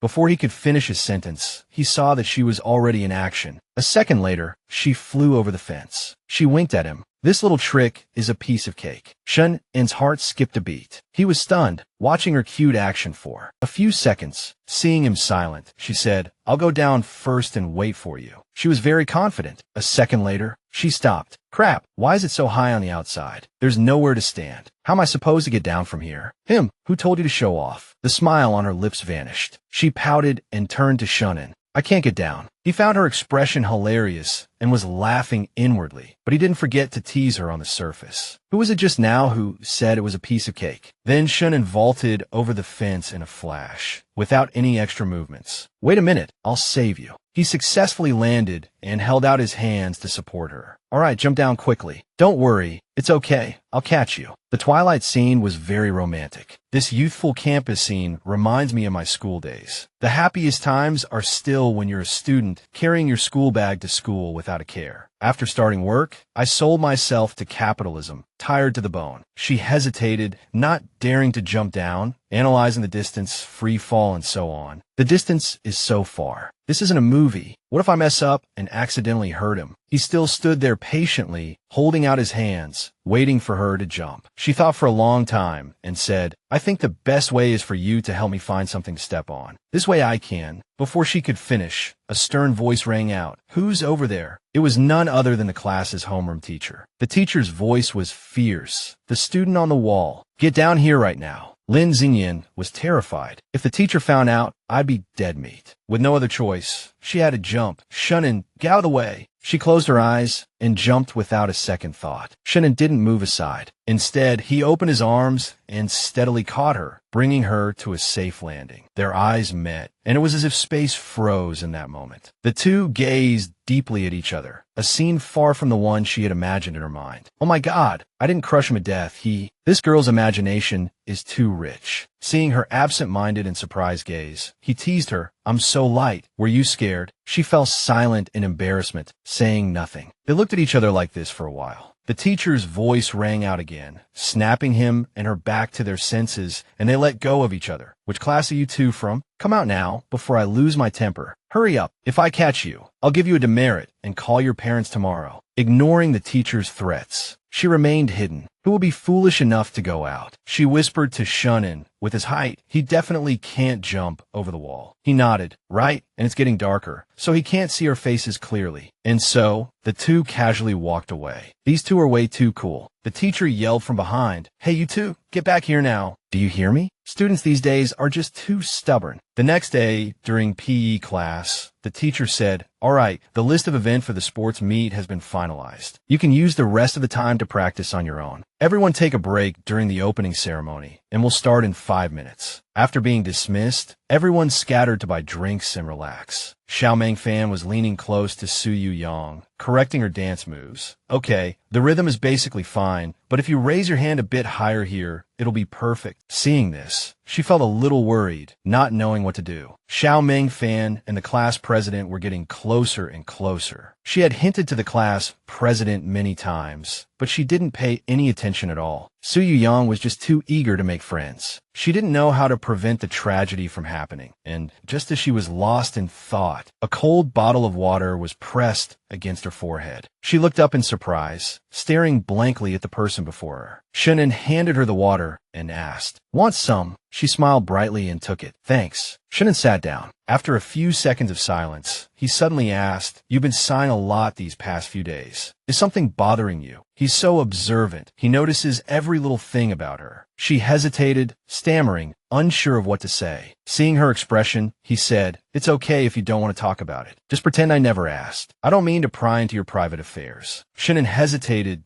"I just wanted to say, if you're willing." He shyly avoided her gaze and turned his head to the side. Maybe it's better to face it together than to bear it alone. The atmosphere suddenly became unusually quiet, so quiet you could hear a crow fly by. They were silent, neither speaking out of awkwardness. Seeing her silent for a while, he broke the awkward silence. "Why aren't you talking?" She stared at him blankly, observing him closely without answering. Seeing her get closer and closer, he grew nervous, sweating, his heart racing as he asked, "What's wrong?" She remained silent, without a word. Her face moved even closer. Shunin panicked. "I'm done for. Was it that obvious? Did she find out I like her?" Lin Xingyan moved forward and dusted the dirt off his body. "We should still absorb useful knowledge." Shunin was stunned, not understanding what she was talking about. She fell into thought again. "That's right, for things I can't keep an eye on myself, why not just ask someone for help? Xiao Mengfen has friends, and I have friends too." Her eyes lit up as she looked at him. "Shunin, thank you." Shunin shyly turned away, pretending to twist the cap on his water bottle. "That you're welcome, as long as I can help." She began to analyze. The classmates have always paid a lot of attention to the class president,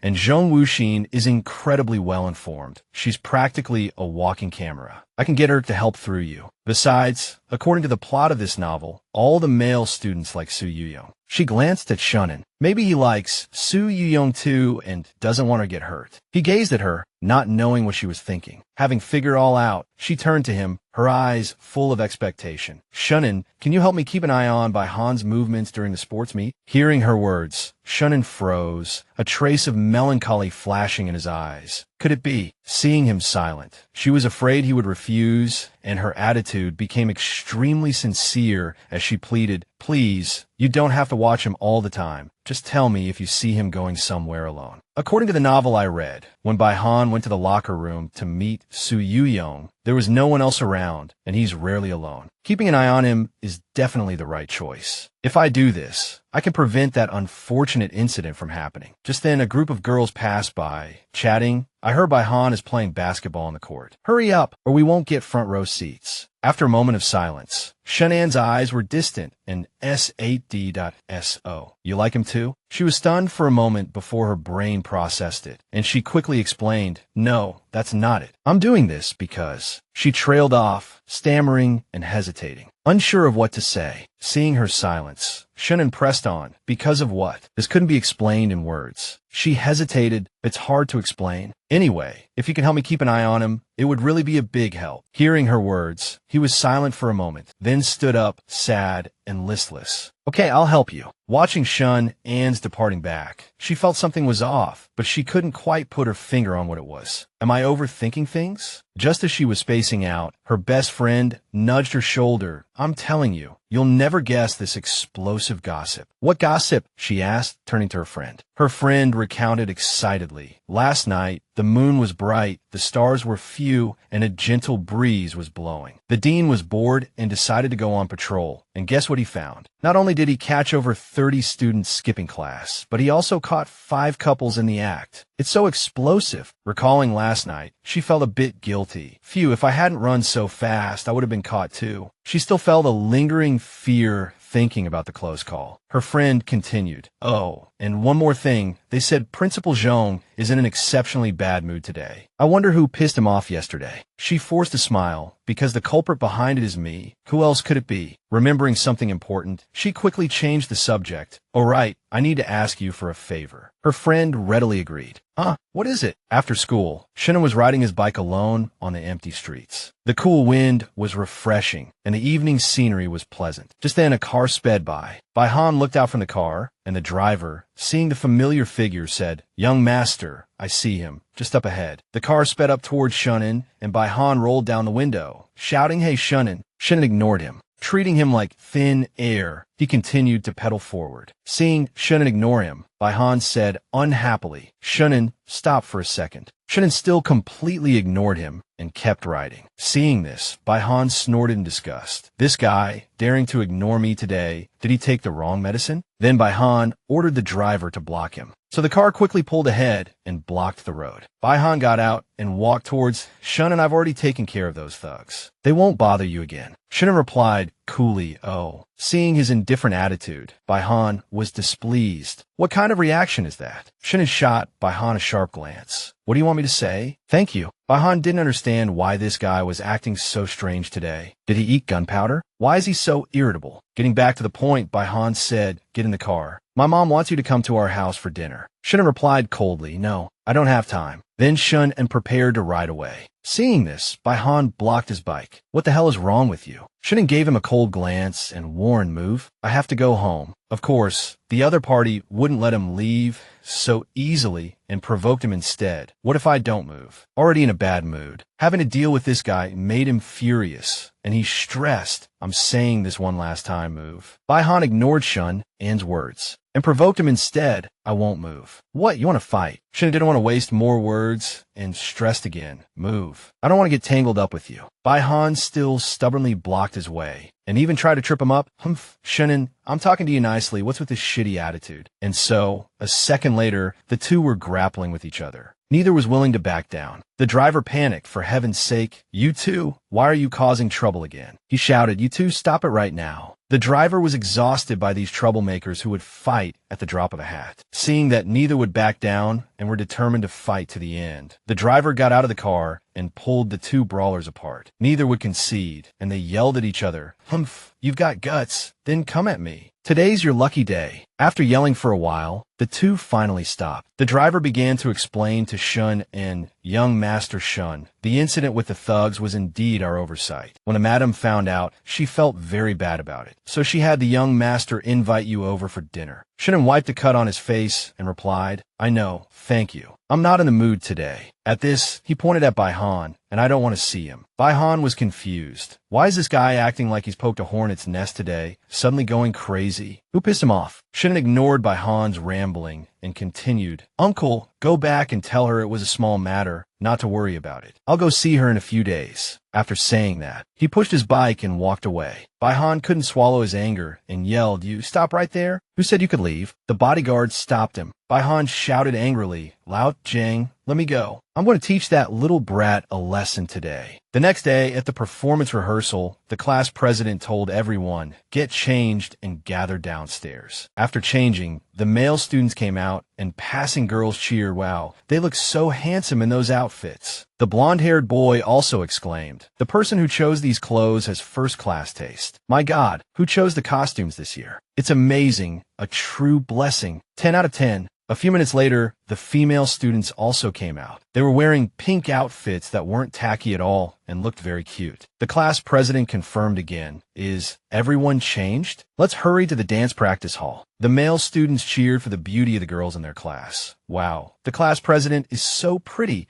She's definitely my goddess." "Class president, marry me." The boys scrambled to say, "Me too, me too." Suddenly, another young man spoke up. "Lin Xinyan, you look really good in this." As soon as he heard her name, he looked up, gazing, stunned by her breathtaking beauty. She replied shyly, "Not at all, not at all. It's probably just because we always wear school uniforms, so wearing something different today feels a bit unfamiliar." She turned to her best friend with concern and instructed, "The sports meet is in a few days. Remember what I asked you to do." Her best friend replied with a smile, "Don't worry. Although I don't know why you're so concerned about the class president. As long as you ask, I'll definitely help you keep an eye on her." She winked playfully at her best friend. "Thanks, love ya." After a pause of about 2 seconds, she felt someone watching her. In the crowd of so many female students, Shunin didn't look at anyone else. He was only gazing intently at her. His heart suddenly started pounding. Afraid of being discovered, he quickly turned his head away, thinking she probably didn't notice, right? A second later, he looked up again to find her, but she was already gone. Just then, she suddenly appeared in front of him, scaring him half to death and making him nervous. She approached and asked innocently, "Shunin, you're acting so strange today." He scratched his head guiltily and stammered, am I? I don't think so." He was so nervous he almost blurted it out. Not daring to look her in the eye, he quickly replied, "You must be mistaken. I'm perfectly normal." She pressed on, "Then why have you been avoiding me these past few days?" "No, could it be?" As she spoke, she leaned closer, staring at his face and pointing to the bandage on it. Are you afraid I'll laugh at you for getting hurt?" She teased him with a mischievous smile. "Was it because you were trying to look cool on your bike and accidentally fell?" He was startled, thinking she had found out he was secretly watching her just now, and quickly turned to leave. "You wouldn't understand." She called after him, "Wait, don't go. I was just kidding. You acting like this will definitely make me worry. Did I go too far and upset you?" She chased after him. Suddenly, he stopped and said, "You really want to know? Then let me ask you a question first." She rubbed her forehead. "Did I accidentally bumped into your back just now?" She said, "Okay, go ahead and ask." He was silent for a few seconds, then asked, "What do you like about Baihan?" In reality, he wanted to ask, what am I lacking compared to him? But he only dared to ask this question in his heart, not out loud. She asked herself blankly, what do I like about Baihan? When did the rumor that I like him even start? She answered him, I don't like him at all. Shannon asked again, skeptically, really? Of course it's true. What is he? A self-righteous, incredibly arrogant person. He bullies the weak, and most importantly, he doesn't respect girls and is a total creep. As she spoke, she recalled what Baihan did to Su Yu-young in the novel. He couldn't help but smile as he listened to her when she talked about his supposed love rival. Just a mention of his name made her unhappy. She pouted and glared, asking, do you think I would like someone like that? He asked the question that had been bothering him for days. Then why did you ask me to keep an eye on him? She didn't know how to explain it clearly, hesitating and stammering. That's because a gentle breeze blew through his hair as he listened to her intently. Under the sunlight, she pondered how to answer him or what excuse to make up, but he was the one person she didn't want to lie to. After a moment of consideration, she decided to tell the truth. It's just that I know something bad is going to happen, so I asked for your help. It involves Baihan and Su Yu-young, and if something happens to them, it will affect me too. Whether my future life goes smoothly depends on whether I can stop this from happening. No, this is really important to me. She sighed as she finished. I'm probably being vague, and you probably won't believe me. He looked at her with a gentle and affectionate gaze and said clearly, I believe you. His words stunned her, and she stopped in her tracks. Noticing the atmosphere was a bit awkward, he continued walking and said, all right, everyone has already gone far ahead. Let's hurry up and assemble. She smiled, then suddenly remembered something and asked him curiously, why are you suddenly walking so fast? You still haven't told me why you were avoiding me these past few days. He quickly changed the subject. It's nothing. It's not important. She felt he was being a bit strange, but couldn't put her finger on it. Why is it not important? Why are you walking even faster? At the sports meet, the homeroom teacher emphasized loudly, although you'll have sports meets in your second and third years, the focus will be on academics then, so the meaning is completely different. Therefore, this is the last complete sports meet you'll be able to participate in during your school days. I hope everyone gives it their all, and I hope you live up to your youth and have no regrets later. Yes, go for it, everyone. The whole class shouted enthusiastically, go for it. Do your best. The sports meet officially began. The class president walked at the front holding the sign, and the event host announced, now, the athletes of Class 9, Grade 10 are marching towards the podium with steady steps. As the most beautiful sun slowly rises, as the most brilliant flowers bloom, they already stand on this battlefield of youth. Unity, cooperation, harmony, and always striving for first place is their unchanging goal. Let's wish them good luck. Everyone's face was radiant, dancing to the music. After the opening ceremony performance, the host announced, next up is the women's 1900-meter race. Athletes from all classes, please proceed to the check-in area. She saw her best friend standing blankly, searching for someone in the crowd, and called out, Zhong Wuxin,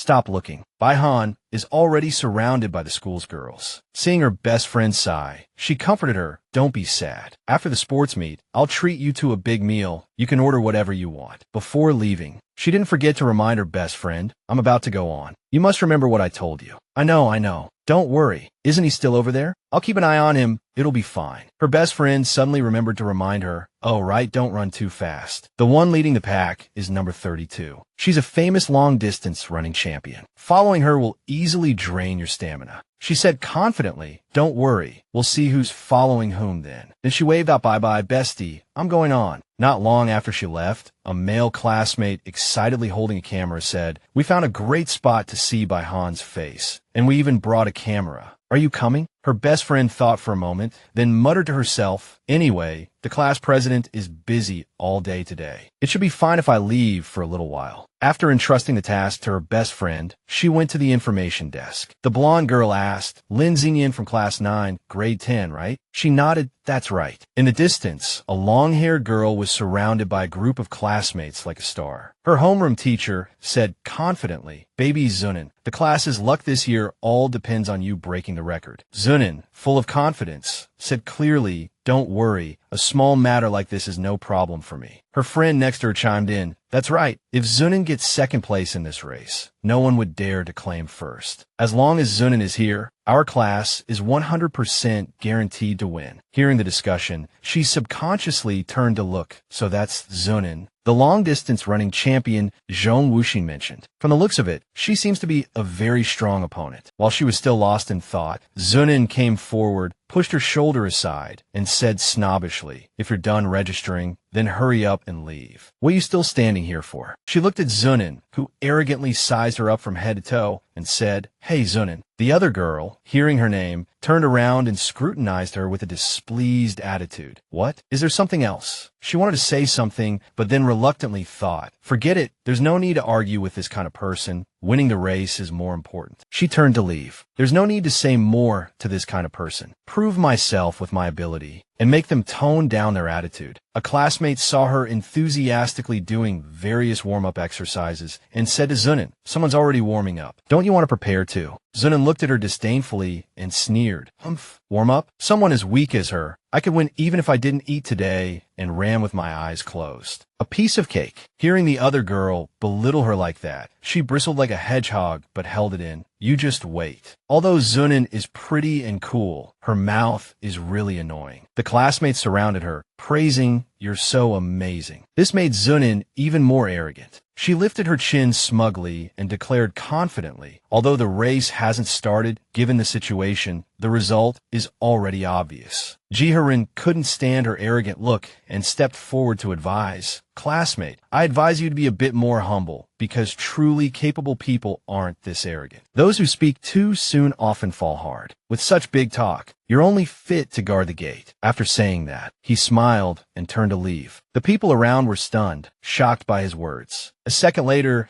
Zunin understood the sharp meaning in her words, and she glared at her. "Humph, that annoying little thing. You just wait. Was that little brat calling me a dog just now?" The men's long-distance race is about to start in a few minutes, and everyone is cheering for Bo Hai. Oh, Hai is so handsome. Our God, you're the best. First place is definitely going to be Bo Hai's. Sure enough, Bo Hai won first place. The female students cheered wildly. Bo Hai, forever invincible. The male students, on the other hand, had looks of jealousy and disgust. A blonde-haired boy asked in amazement, "Is that his class's cheerleading squad?" The boy next to him replied, "No, that's a cheerleading squad formed for him by all the girls in the school. I'm so jealous. When will I ever be like that?" Shin amused. Next up is the women's race. From here, I can see both class and won the first years in the sports field. What on earth was she talking about? So mysterious. I really want to know the truth. He thought with curiosity, I should have just asked her directly back then. His inner demon appeared and asked, "Then if you were given another chance, would you ask?" He looked towards her as she was preparing to enter the field, shook his head, and sighed. "Even if I had the chance, I still wouldn't be able to bring myself to ask." The inner demon in his mind appeared again, that if you ask me, you should just confess. It's all or nothing. Maybe you'll get lucky and succeed. Once you two are closer, won't it be easier to find out the secret? Hiv. If you mess it up, then it's goodbye forever. Whether it's a blessing or a curse, just forget it all. Don't you dream about confessing every night? Shannon looked up at the sky melancholically. Once the words are out, a lot of things will change. The risk is too high. I can't afford to gamble. Thinking of her, a hint of a smile appeared in his eyes. Right now, just having her talk to me is enough to make me happy. Back to Bohai. He had finally managed to escape the group of girls pestering him. His buddies scratched his head, finally got rid of them. Every time there's a school event, a swarm of girls surrounds you. It's annoying when there are too many. Bohai sighed, what a pain. Another boy ran over and said, "Everyone, come help move things." Just as Bohai was leaving, a mysterious hand reached out and stole his towel. Sui Yang was assigning tasks to her classmates. The women's race is about to start. All of you, remember to bring water to Lin Zian. Xiao Ming Fan sat observing from a distance. The corners of her mouth turned up. She said to her friend, "It's about time. Go get ready." After her friend left, Xiao Ming Fan sat leisurely drinking water and let out a relaxed laugh. The show is about to begin. Sui Yang was holding a list in her hand. The list for the men's race needed to be delivered to the chairman of the competition committee. As she was walking slowly, the blonde-haired friend from before suddenly approached and, pretending it was an accident, spilled a cup of water on her. Sui Yang stood there stunned. It happened too fast, too dangerously. She didn't have time to react or dodge. The student pretended to apologize profusely. "Class president, are you okay?" She was acting so well, like a Hollywood actress, that, "Oh, I'm so sorry. I didn't do it on purpose. I really didn't see you. I'm so sorry." The kind-hearted Sui Yang didn't mind and said with a smile, "It's okay. I wasn't paying attention either." The blonde girl quickly took out some tissues. "That I'm really sorry. Here are some tissues to wipe it off." Xiao Ming Fan rushed over from a distance with an exaggerated look of surprise on her face. "Oh my God, what happened here? How did you get like this?" She said with feigned concern, "Don't use tissues. It'll just smudge it more. Leave these things here for now. I'll take you to wash your face and fix your clothes." Xiao Ming Fan went forward and took her hand, acting very friendly.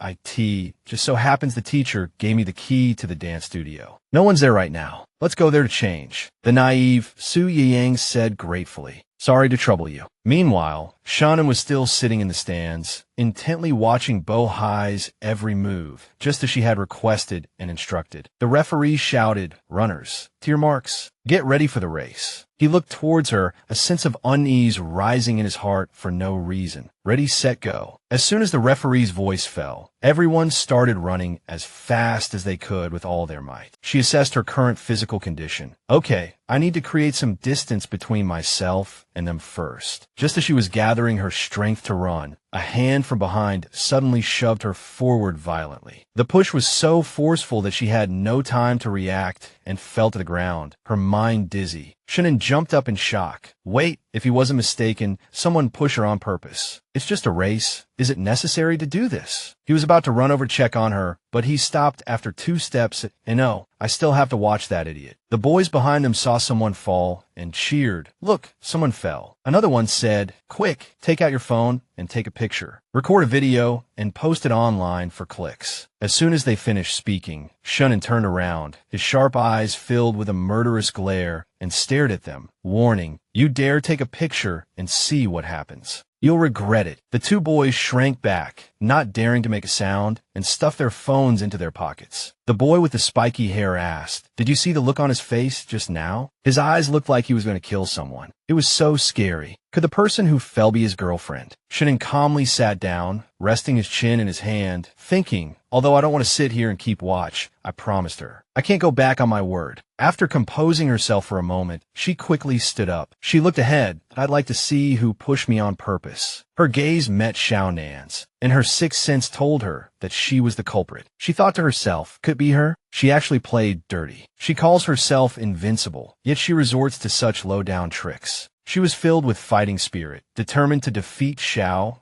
Let's see if the pride and glory of the first-year class, a 3 long-distance champion, still exists after she loses to a rookie who fell. Let's see if she still dares to be so arrogant. Her eyes filled with determination as she looked ahead. Today, Sui Yang must get first place. Just as she was about to pass Xiaonan, she felt a sharp pain in her leg. She looked down at her leg. Oh no, the old wound is covered in blood. Xiaonan looked back as she ran. She observed Su Ying catching up and broke out in a cold sweat. She was worried because no one had ever been able to catch up to her. Yet this girl, who was always considered fragile, was actually able to catch up to her. Su Ying was still trying her best at this moment. Little by little, she ran towards the finish line with all her might. She was determined to win, to stop Xiaonan from being so arrogant and thinking she was the center of the universe. Shannon sat in the stands, watching her with concern. Her leg is injured. If she keeps running like this, something might happen. There's still a lap and a half to go. Given her condition, giving up is the best option. He was confused. I really don't understand why she's so stubborn. Injured like this, is it really worth it? After running for a while, she started to feel the pain in her leg and couldn't run anymore. Even so, she still tried her best with every step. Now even her vision was blurry as she stared ahead. But she didn't want to lose, especially not to someone as arrogant and conceited as Xiaonan. But her stamina was almost completely gone. The teacher saw Lin Zian running slower and slower and shouted, "Zhang Chao, don't just hold that drum, beat it." Once the homeroom teacher spoke, the student named Zhang Chao immediately replied, "Yes, teacher." Then, along with the other classmates, he started cheering for Zian. Go Zian, go Zian. You're the best. Defeat class A3 of the first years. Our class is the champion. Go, go. Seeing everyone's enthusiastic and spirited cheers, she was stunned for a few seconds, thinking this is a bit over the top. She became even more determined, forcing herself to run forward. And at this moment, everyone's cheers grew louder. Zian is the champion. Cutting to this side, a student was interviewing the principal. At this moment, a young man was standing in the distance, recording a video of the race. His handsome face and high-bridged nose highlighted his godlike charm, and her determined running figure inadvertently caught his attention. He zoomed the camera in on her, and, after staring for a moment, he was stunned. Is that Lin Zian? At this moment,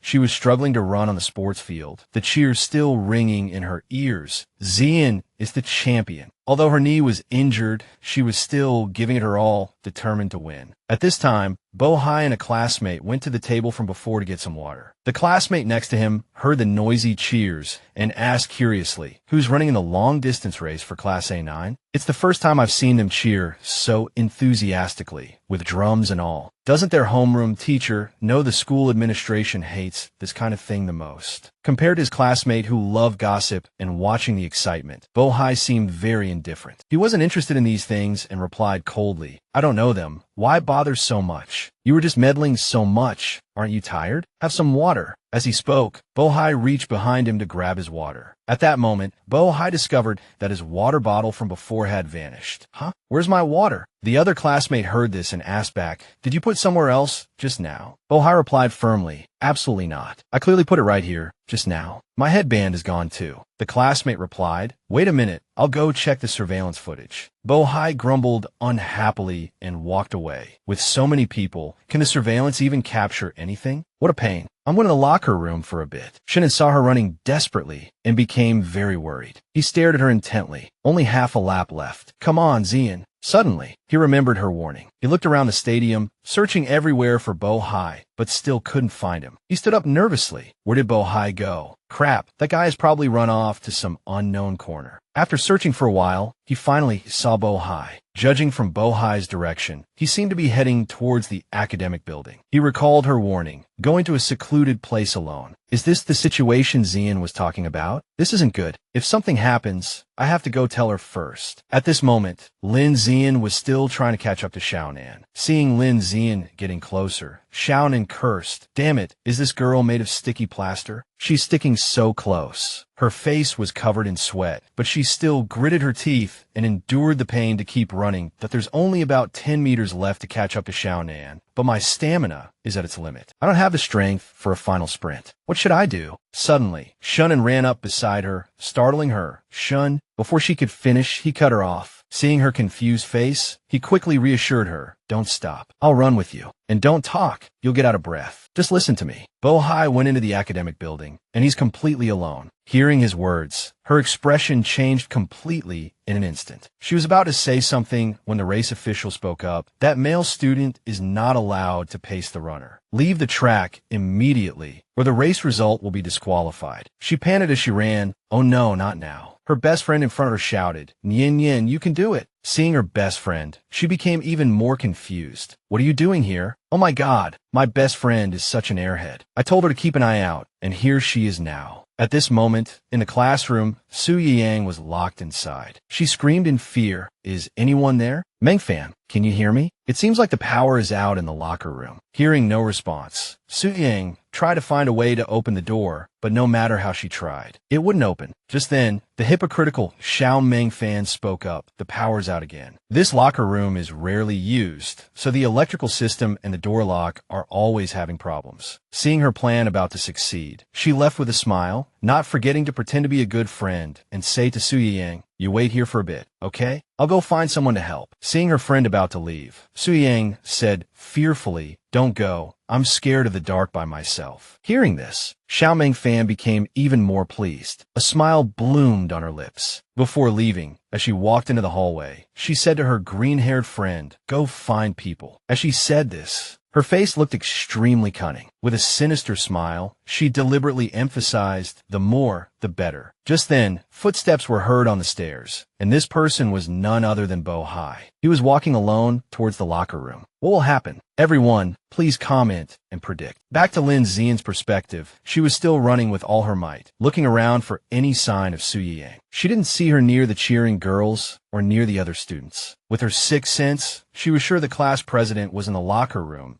And oh, if this goes on, everything will be ruined. She panted as she ran. I have to end this race quickly. So she picked up her pace and dashed towards the finish line. Seeing her closing in, Xiaonan was stunned for a few seconds. What? How can this annoying brat? I'm almost out of energy, and she's still so full of it. She ran with all her might, getting closer and closer to the finish line. Realizing the time was right, she accelerated again. This is it. Now's the time. It's time to end this. Xiaonan, realizing she was about to be overtaken, had a despicable thought flash through her mind. What do I do? What do I do? I can't lose. Then, at the last second, she was running side by side with Lin Xian. Seeing this as a perfect opportunity, she resorted to a dirty trick, planning to hit her with her shoulder. Humph, I can't let this little brat pass me. Haha, you idiot, get ready to fall flat on your face. And so, she deliberately pushed her. But life is not always a dream. Just as she thought she was about to succeed, Lin Xian quickly dodged, and Xiaonan herself stumbled and fell flat on her face. What? You want to play dirty with me? Not so easy, baby. You think Lin Xian is stupid enough to stand still and let you hit her after you've used the same trick multiple times? Xiaonan's homeroom teacher was extremely worried seeing her student fall. A student from the other class shouted in disbelief. No way. Is Class A9 playing dirty because they're afraid of losing, deliberately pushing our goddess? Oof, what a despicable tactic. Let's go ask her if it's true. We must get justice for Xiaonan. In contrast to the tense atmosphere of the other class, the students in Lin Xian's class cheered louder and louder as they saw her approaching the finish line. Xian is invincible. Xian is invincible. Lin Xian seized the moment and sprinted to the finish line. And just like that, she won, taking first place in the race. Her homeroom teacher and classmates were ecstatic about her victory. The students were about to run over to celebrate with her, but they couldn't find her. Xiao Mengfan was currently walking leisurely, singing happily, her plan about to succeed perfectly. Just as she was gloating, Lin Xian appeared in front of her, blocking her path. Give me the key to the locker room. Xiao Mengfan feigned innocence and asked, what key? I don't know. Seeing her playing dumb, Lin Xian gradually lost her patience and loudly emphasized again, I don't have time to waste with you. It's better for both of us if you give me the key now. Xiao Mengfan scratched her head, feigning innocence. I don't have the key you're talking about.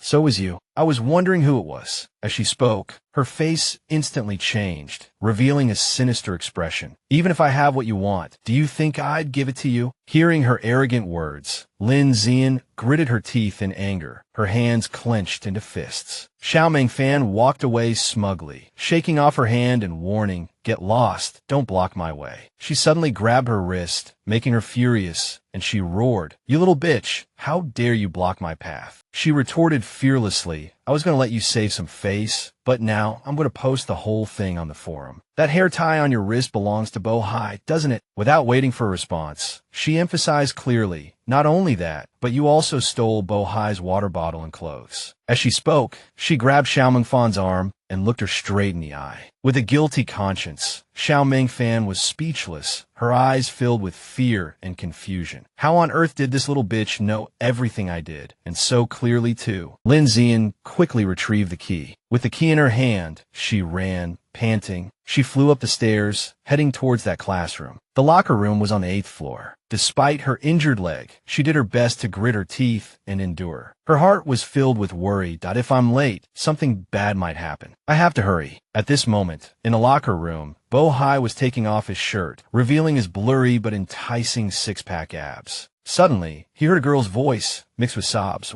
"No, don't come over." Bohai froze for a few seconds, not understanding what was happening. He immediately pressed his ear against the wall, separating the two rooms, thinking, it sounds like someone is crying in the next room. So he quickly changed his clothes. After getting dressed, Bohai walked to the door and knocked. "Is anyone in this room?" A voice cried out for help from inside. "Help, please." Bohai thought to himself, it seems like someone is trapped inside, and from the sound of it, it's serious. Afraid something might happen to her, Bohai curiously tried to pull the door open. Just as the door was gradually being pulled open, she fortunately appeared. She let out a sigh of relief. "Thank goodness, I made it in time." That was close. Sweat dripped from her forehead as she asked loudly, "What are you doing?" Peeping into the girls' locker room. Being accused like that, Bohai was stunned and stammered an explanation. "A misunderstanding. It's a misunderstanding. I heard a noise inside, so I just wanted to see what was going on. It's not the kind of perverted behavior you're thinking of," she replied loudly. "Even so, this is still the girls' locker room. You're a boy. You shouldn't be here, understand? Hey, men and women should keep their distance. If something happened in there, you'd be in trouble." Being lectured like this, Bohai was silent for a few seconds, then asked, "You're Lin Zian, right?" At that moment, Suying inside also heard the two of them talking loudly back and forth as she stood in front of the door, preventing Bohai from entering. After calming down for a moment, Suying came out and said softly, "Thank you." Her cheeks were flushed, and tears from her earlier fright still lingered in the corners of her eyes. Bohai was very surprised to see his crush, unable to hide the excitement in his eyes. He was confused just now, not understanding why his crush was locked in here. He hesitated for a moment and began to ask, "Why are you?" Before he could finish asking, Lin Zian cut him off, fiercely blocking the doorway. "None of your business." Bohai didn't understand why she was reacting so strongly and stepped back slightly in confusion. Seeing the situation, he had no choice but to leave helplessly. Before he left, he didn't forget to emphasize and ask again, "Lin Zian, right? Okay, I'll remember your name." As Bohai walked away, he grumbled angrily, "Humph, what an unlucky day. Lost my things and ran into this. Haha, what a joke. Do I really need to peep?" Bohai was still complaining when his steps halted as he saw the person in front of him. At that moment, Shana was leaning against the wall with his arms crossed coldly, his eyes gazing thoughtfully at Bohai. Seeing Bohai staring at him blankly, Shannon asked unpleasantly, "What are you looking at?" Seeing his extremely unfriendly attitude, Bohai was angry and wanted to rush up and punch this annoying guy. But remembering his mother's instructions, he turned and left resentfully.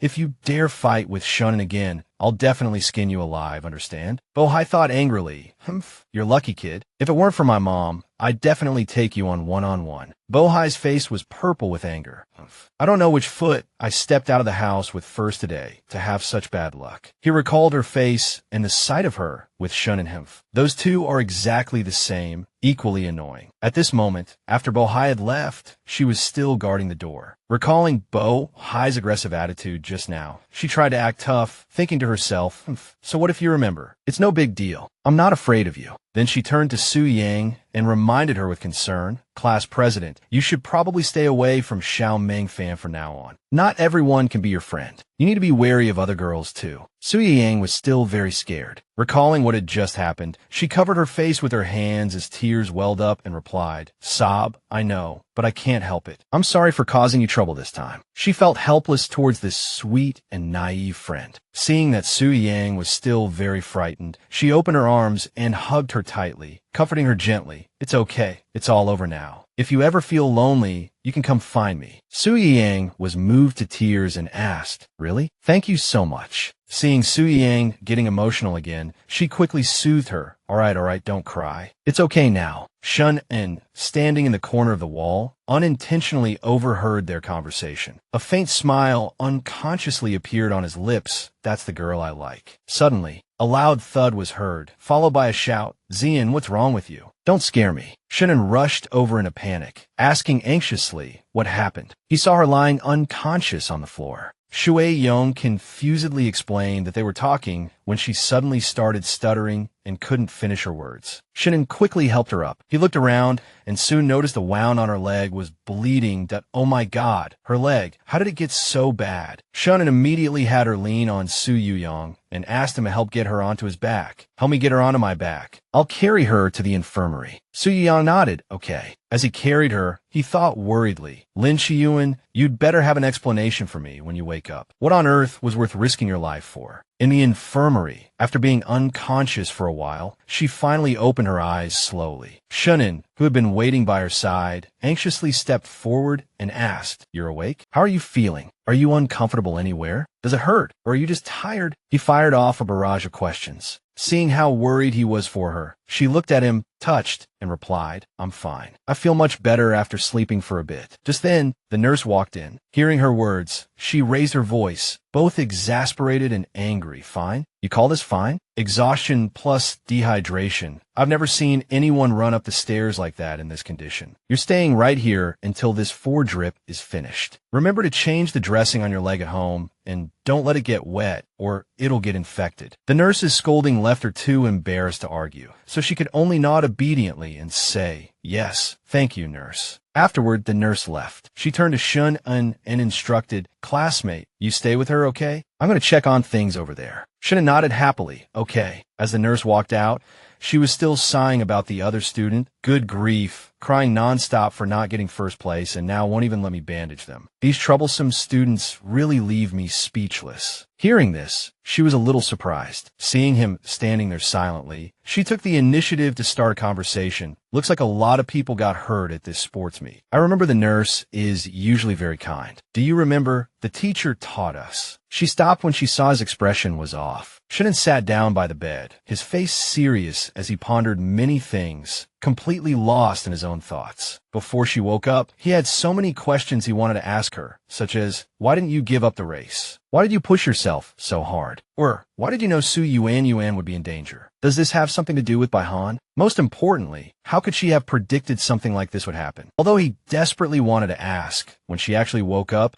he couldn't bring himself to ask a single question, because he figured these were her private matters, and she had no obligation to tell him. Moreover, he was worried his questioning would scare her and make her distance herself from him. At this moment, he was deeply conflicted, with countless questions swirling in his mind. Seeing him staring blankly into space, she reached out and touched his cheek. Shun-en flinched, turning to look at her in surprise. "Tada? Scared you, didn't I?" She made a funny face, stuck out her tongue, and pretended to be a silly old man, looking utterly ridiculous. He was both amused and speechless. He never expected her to have such a playful side. He stared for a few seconds, then couldn't help but burst out laughing. Seeing him finally happy, she clapped her hands and praised, "You're finally smiling. You looked so worried just now." Then, she leaned her face close to his and asked in a low voice, "Were you worried about me?" Being so close made Shun-en blush beet red, leaving him speechless. He couldn't help but glance down at her full lips. Damn, I really want to kiss her. Just as he was about to lean in, she naively struck a vibrant pose, enthusiastically raising her hand to pat her own leg, saying, "It's all good, see? I'm completely." Before she could finish, her face turned pale, her hand froze in midair, and her expression became ghastly. Crap, she tried to act tough, but accidentally hit her wound. The pain almost brought tears to her eyes. She answered with a gasp, "Actually, it still hurts a little." Shun-en gave a helpless, wry smile. In all his years, He had never encountered a situation like this and didn't know what to say to her. He looked at her gently and asked, "Does it hurt a lot?" She stopped pretending to be cool and answered honestly, "Of course it hurts." She looked at him, touched, and said, "You have no idea how much you've helped me." With that, she put on an excited and energetic expression. "Now I feel like the future is bright." She thought to herself,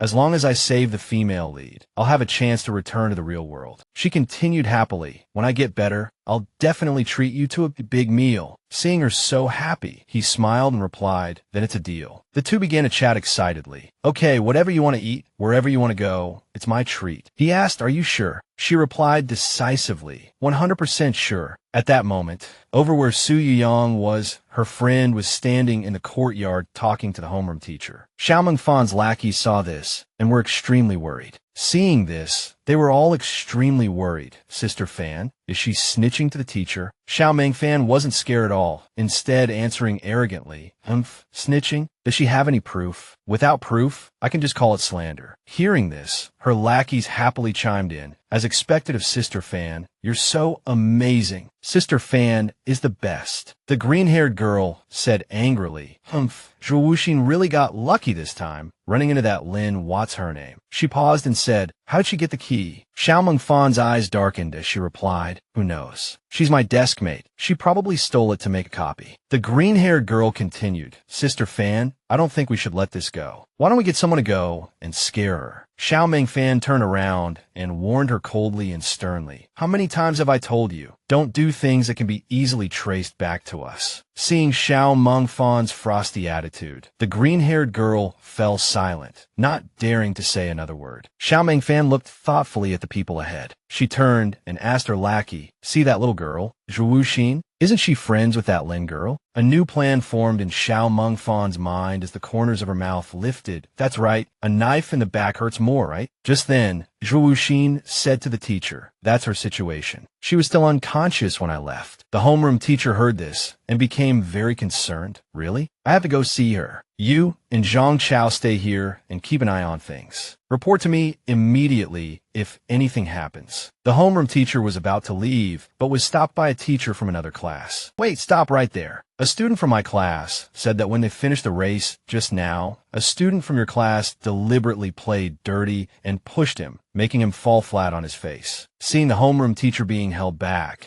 Zhuo Wuxin became anxious. "Oh no, Qiyuan is going to be in trouble." Su Yang asked in confusion, "Why do you say that?" Zhuo Wuxin explained, "Have you ever seen her defend a student from our class? Whenever we have a conflict with students from other classes, no matter whose fault it is, she always punishes us." A student standing behind them interjected indignantly, "Exactly. The homeroom teacher even makes us apologize to the other class." Zhuo Wuxin nodded. "That's right. Everyone feels that way." Su Yuyang exclaimed in surprise, "But this is different from a normal fight. Lin Qiyuan is injured." Seeing the class president speak up for the teacher, Wuxin sighed. "Class president, don't be so naive. The homeroom teacher of Class A is well-connected, and our teacher is trying every way to suck up to her. Do you think everyone is as pure and kind as you? Life isn't always sunshine and rainbows, Sai." Su Yuyang mulled over Zhuo Wuxin's words. Behind them, the homeroom teacher spoke up. "She has a point." After a moment, the homeroom teacher said clearly, "We were far away and didn't see the situation clearly. So, as long as the referee confirms it, Lin Qiyuan's result can be changed." Seeing their own homeroom teacher say this, Zhuo Wuxin turned to Su Yuyang. "See, I wasn't wrong, was I?" Su Yuyang still couldn't quite believe it and retorted, "No, I still don't think the homeroom teacher would do that. There must be some misunderstanding." Over with the homeroom teacher, after chatting for a bit, the teacher from the other class smiled happily and linked her arm with hers. "Oh, Teacher Wang, you're so easy to talk to. I already went to the referee, and the referee said Zhao Nan fell on his own. How unreasonable is that? Since that's the case, I can't just let it go." The other teacher was still smiling happily when suddenly, Teacher Wang pushed her hand away, leaving her stunned. The homeroom teacher emphasized word by word, her face displeased. A teacher's duty is to teach and nurture students. While the sports meet is for physical exercise, we should at least teach the children to have good sportsmanship. Even if you lose, don't be a sore loser who can't accept the facts. Seeing her own teacher defending a student like this, this, Zhuo Wuxin was overjoyed. I knew it. Zhuo Wuxin, see, I told you the homeroom teacher would. Before she could finish, Zhuo Wuxin cut in. You always think you're right. Seeing the two of them arguing so loudly, people around them started whispering, hey look, why are they arguing so fiercely? Forget it. Let's just sit back and watch the show. With that, Zhuo Wuxin turned and left, saying to her, I have nothing to say to you. Stay away from me from now on. You're so embarrassing. In the infirmary, after receiving a phone call, Lin Shiyuan exclaimed in surprise, huh? Did that really happen? The person on the other end replied, yeah, the class president was just saying the teacher wouldn't defend you, and the next second, she was proven wrong. It was hilarious. Hearing this, Lin Shiyuan asked in surprise, that's not what I'm surprised about. Before she could finish, the signal cut out. She hung up and turned to Shunan beside her. What happened? I was at the crucial part. Why did the signal drop? A second later, she reconnected the call. After hearing the news, she exclaimed angrily, huh? The people from Class A3 dare to come here? What a pain. They were the ones who started it, and now they're playing the victim. Do you know why I felt the starting line? The person on the other end of the line was... Hearing this, the person on the other end asked in surprise, huh? Didn't you fall by accident? Did Zhaonan push you? She nodded. That's right. It was more subtle than that. Right at the start, it was crowded, and he took advantage of the chaos and elbowed me so no one could see. Hearing this, the person on the phone felt indignant for her. Oh my God, he's gone too far. Lin Shiyuan, the teacher told us to go pick up trash. I'll talk to you in detail later. Shunan stood up. He looked at the person standing at the door and asked, can I help you? The girl was leaning against the wall with a very arrogant attitude. The girl said, there's 7 of you in there, right? It's nothing major. I just want to have a chat with her. She wasn't scared at all. She stood up, looked at the other person, and said, that nickname is really unique. It suits Zhaonan quite well. The girl was displeased with her attitude and asked, what did you say? Shunan reminded her worriedly, be careful. She smiled at him. It's fine. I can handle this myself. With that, she stepped forward, crossed her arms, and looked at the other person, saying, you must be Zhaonan's friend, right? From the first time I saw him, I could tell he had a lot of friends. If all of you come to talk to me, not only will you get tired, but I'll also find it very annoying. So I suggest you either go back and ask Zhaonan what really happened, or just accept the fact that I won first place. Because no matter how many times you come, or how many of you there are, this result won't change. The gray-haired girl flew into a rage upon hearing this and cursed, damn it, I think you're asking for a beating, aren't you? She raised her hand to slap her, but she quickly grabbed her hand. What era are we in? Even school bullying needs some creativity. Do you resort to violence when you can't win an argument? Unable to win the argument, the gray-haired girl raised her hand, ready to strike, her eyes filled with killing intent, her voice furious. You little brat, you dare talk to me like that? I guess you don't want to have a peaceful time at this school anymore, do you? Just as her hand was about to touch her face, she quickly retaliated. I already said, can't you come up with something new? Everything has a limit. Just because the tiger doesn't roar, you think I'm a Hello Kitty? The gray-haired girl clutched her stomach in pain, unable to speak. Just then, a male student ran over, shouting, Lian, are you okay? Due to the excessive force and the injury on her leg, she lost her balance and fell backward. Just as she thought she was going to fall flat on her back, Shunan stepped forward and caught her. You're injured. Get some rest. Leave the rest to me. He said, don't worry, I'm here. She looked at him, embarrassed. Won't this be too much trouble for you? It seems I owe you more and more. The male student standing outside the classroom shouted loudly, his voice arrogant. Hey, you little brat, you got a death wish? How dare you bully my sister Yen? I'm telling you, you're in big trouble this time. Don't blame me for hitting a girl. He was fuming with rage. She ignored him and turned to talk to Shunan. She smiled brightly. Then I won't be polite. Thank you so much. Shunan replied thoughtfully, it's nothing. At most, you'll just owe me one more meal. The male student, who was completely ignored, turned purple with rage and rushed forward. Humph, you two little brats. Can you show me some respect? What time is it to be joking around? Am I invisible? Just as a good show was about to unfold, the homeroom teacher arrived in time to stop them. What's going on here? Which class are you students from? What are you doing surrounding my student? Do you want to demerit on your permanent record? The group that wanted to act tough shrank back in fear when they saw the teacher. Seeing that the situation was not in their favor, The three of them slipped away with lightning speed, not forgetting to leave a threat before they left. You just wait. This isn't over. The homeroom teacher's eyes were displeased. Which class are these students from? I need to complain to their homeroom teacher. With that, the homeroom teacher approached and asked, Chiyuan, are you okay? Is the injury on your leg serious? She shook her head. I'm fine. The nurse has already treated the wound. It's just a flesh wound. It's nothing serious. The homeroom teacher took out her phone, but didn't let her guard down. I'll call your parents and have them pick you up. She was sweating with worry. She refused. No, you don't have to. I'm really fine. It's not serious enough to inform my parents. Hearing this, the homeroom teacher began to lecture. I know kids your age want to be independent and have their own personality, but you also need to know when the time is right. If I say nothing and let you go home covered in injuries, your parents will be very worried, you know? Shunin keenly observed her expression, seeing that things were not looking good. He stepped forward to help her out. But how can you be sure her parents will be worried? For some people, there are things they don't want their parents to know because they don't want to cause them more trouble. Shunin recalled his father's past disgusted attitude, saying, don't cause trouble for me outside. I won't deal with it. Hearing this, the homeroom teacher had a moment of realization. She fell silent, thought for a moment, then turned and said, tell me where you live. I'll go get the car first. You wait for me at the school gate. I'll drive you home. She was stunned, bewildered for a few seconds, then quickly thanked her. The homeroom teacher took a few steps, then stopped and said to Shun, and her leg is injured. You carry her down. Male students should take care of the female students. Shunin happily carried her downstairs. She suddenly remembered and asked with concern, I remember you have a race tomorrow, right? To save your energy, I think you should put me down. Shunin refused and changed the subject. Li Yun is not someone to be trifled with. What do you plan to do later? About that, I'll discuss it with the homeroom teacher when I get back. If that doesn't work, I'll ask the police for help. After all, if kids can't solve their problems, they have to ask adults for help. Shunin said thoughtfully, whether it's how you face her or how you solve problems, you're very calm. When you first came in, I thought you would. She interrupted him. You thought I'd be scared? She asked. Being scared is useless. I've been through it all. Being scared only gives the bullies a greater sense of accomplishment. Actually, it's rare for someone like Li Yun to bring people directly to your door because it's easy to get caught. What I experienced more was isolation, ridicule, and being ostracized. She recalled the terrible memories from her childhood. Who told you to wear the same clothes as me? Oh, everyone look, she's crying. So ugly, haha, so funny. She remembered being scared, breaking down, even begging, but all she got in return was more bullying. They followed the law of the jungle, with a strong rule, and the weak are prey. So from that moment on, she learned how to fight back, how to defend against others' attacks, how to protect herself. She studied hard and won awards and competitions. When she went on stage to receive her certificate, everyone looked at her with envy. Look, that's Su Jia, the top student in our school. Wow, she's so pretty, smart, and beautiful. Who can compare? I'm so envious. Everything looks good on her. From then on, she was determined to shine brightly, to fight for her own future, and not let the darkness consume her. Recalling the past, a hint of sadness flashed in her eyes, and she became happy again. So why should I be scared? I've already walked that dark path. After rambling on, she suddenly realized she might have said too much. She thought to herself, oh no, I'm just a background character right now. I wonder if I said too much. The next day, the men's long-distance race began. The announcer called out, the men's 1,500-meter race is about to begin. Athletes from all classes, please get ready at the starting line. A classmate next to him asked in surprise, did the sun rise from the west? Or is it the end of the world? Am I dreaming? Why did you suddenly decide to participate in the sports meet? Shunin looked ahead, a smile playing on his lips. Thanks to someone yesterday, I understood something. If you want to be seen, you have to step into the light first. So this time, I'm definitely going to get first place. He looked at the finish line with determination in his eyes. In the stadium, the girls were cheering go Baihan. Victory is yours. Baihan looked confused after Shun and overtook him. Shunin pushed forward with all his might. Baihan tried to catch up, saying frantically,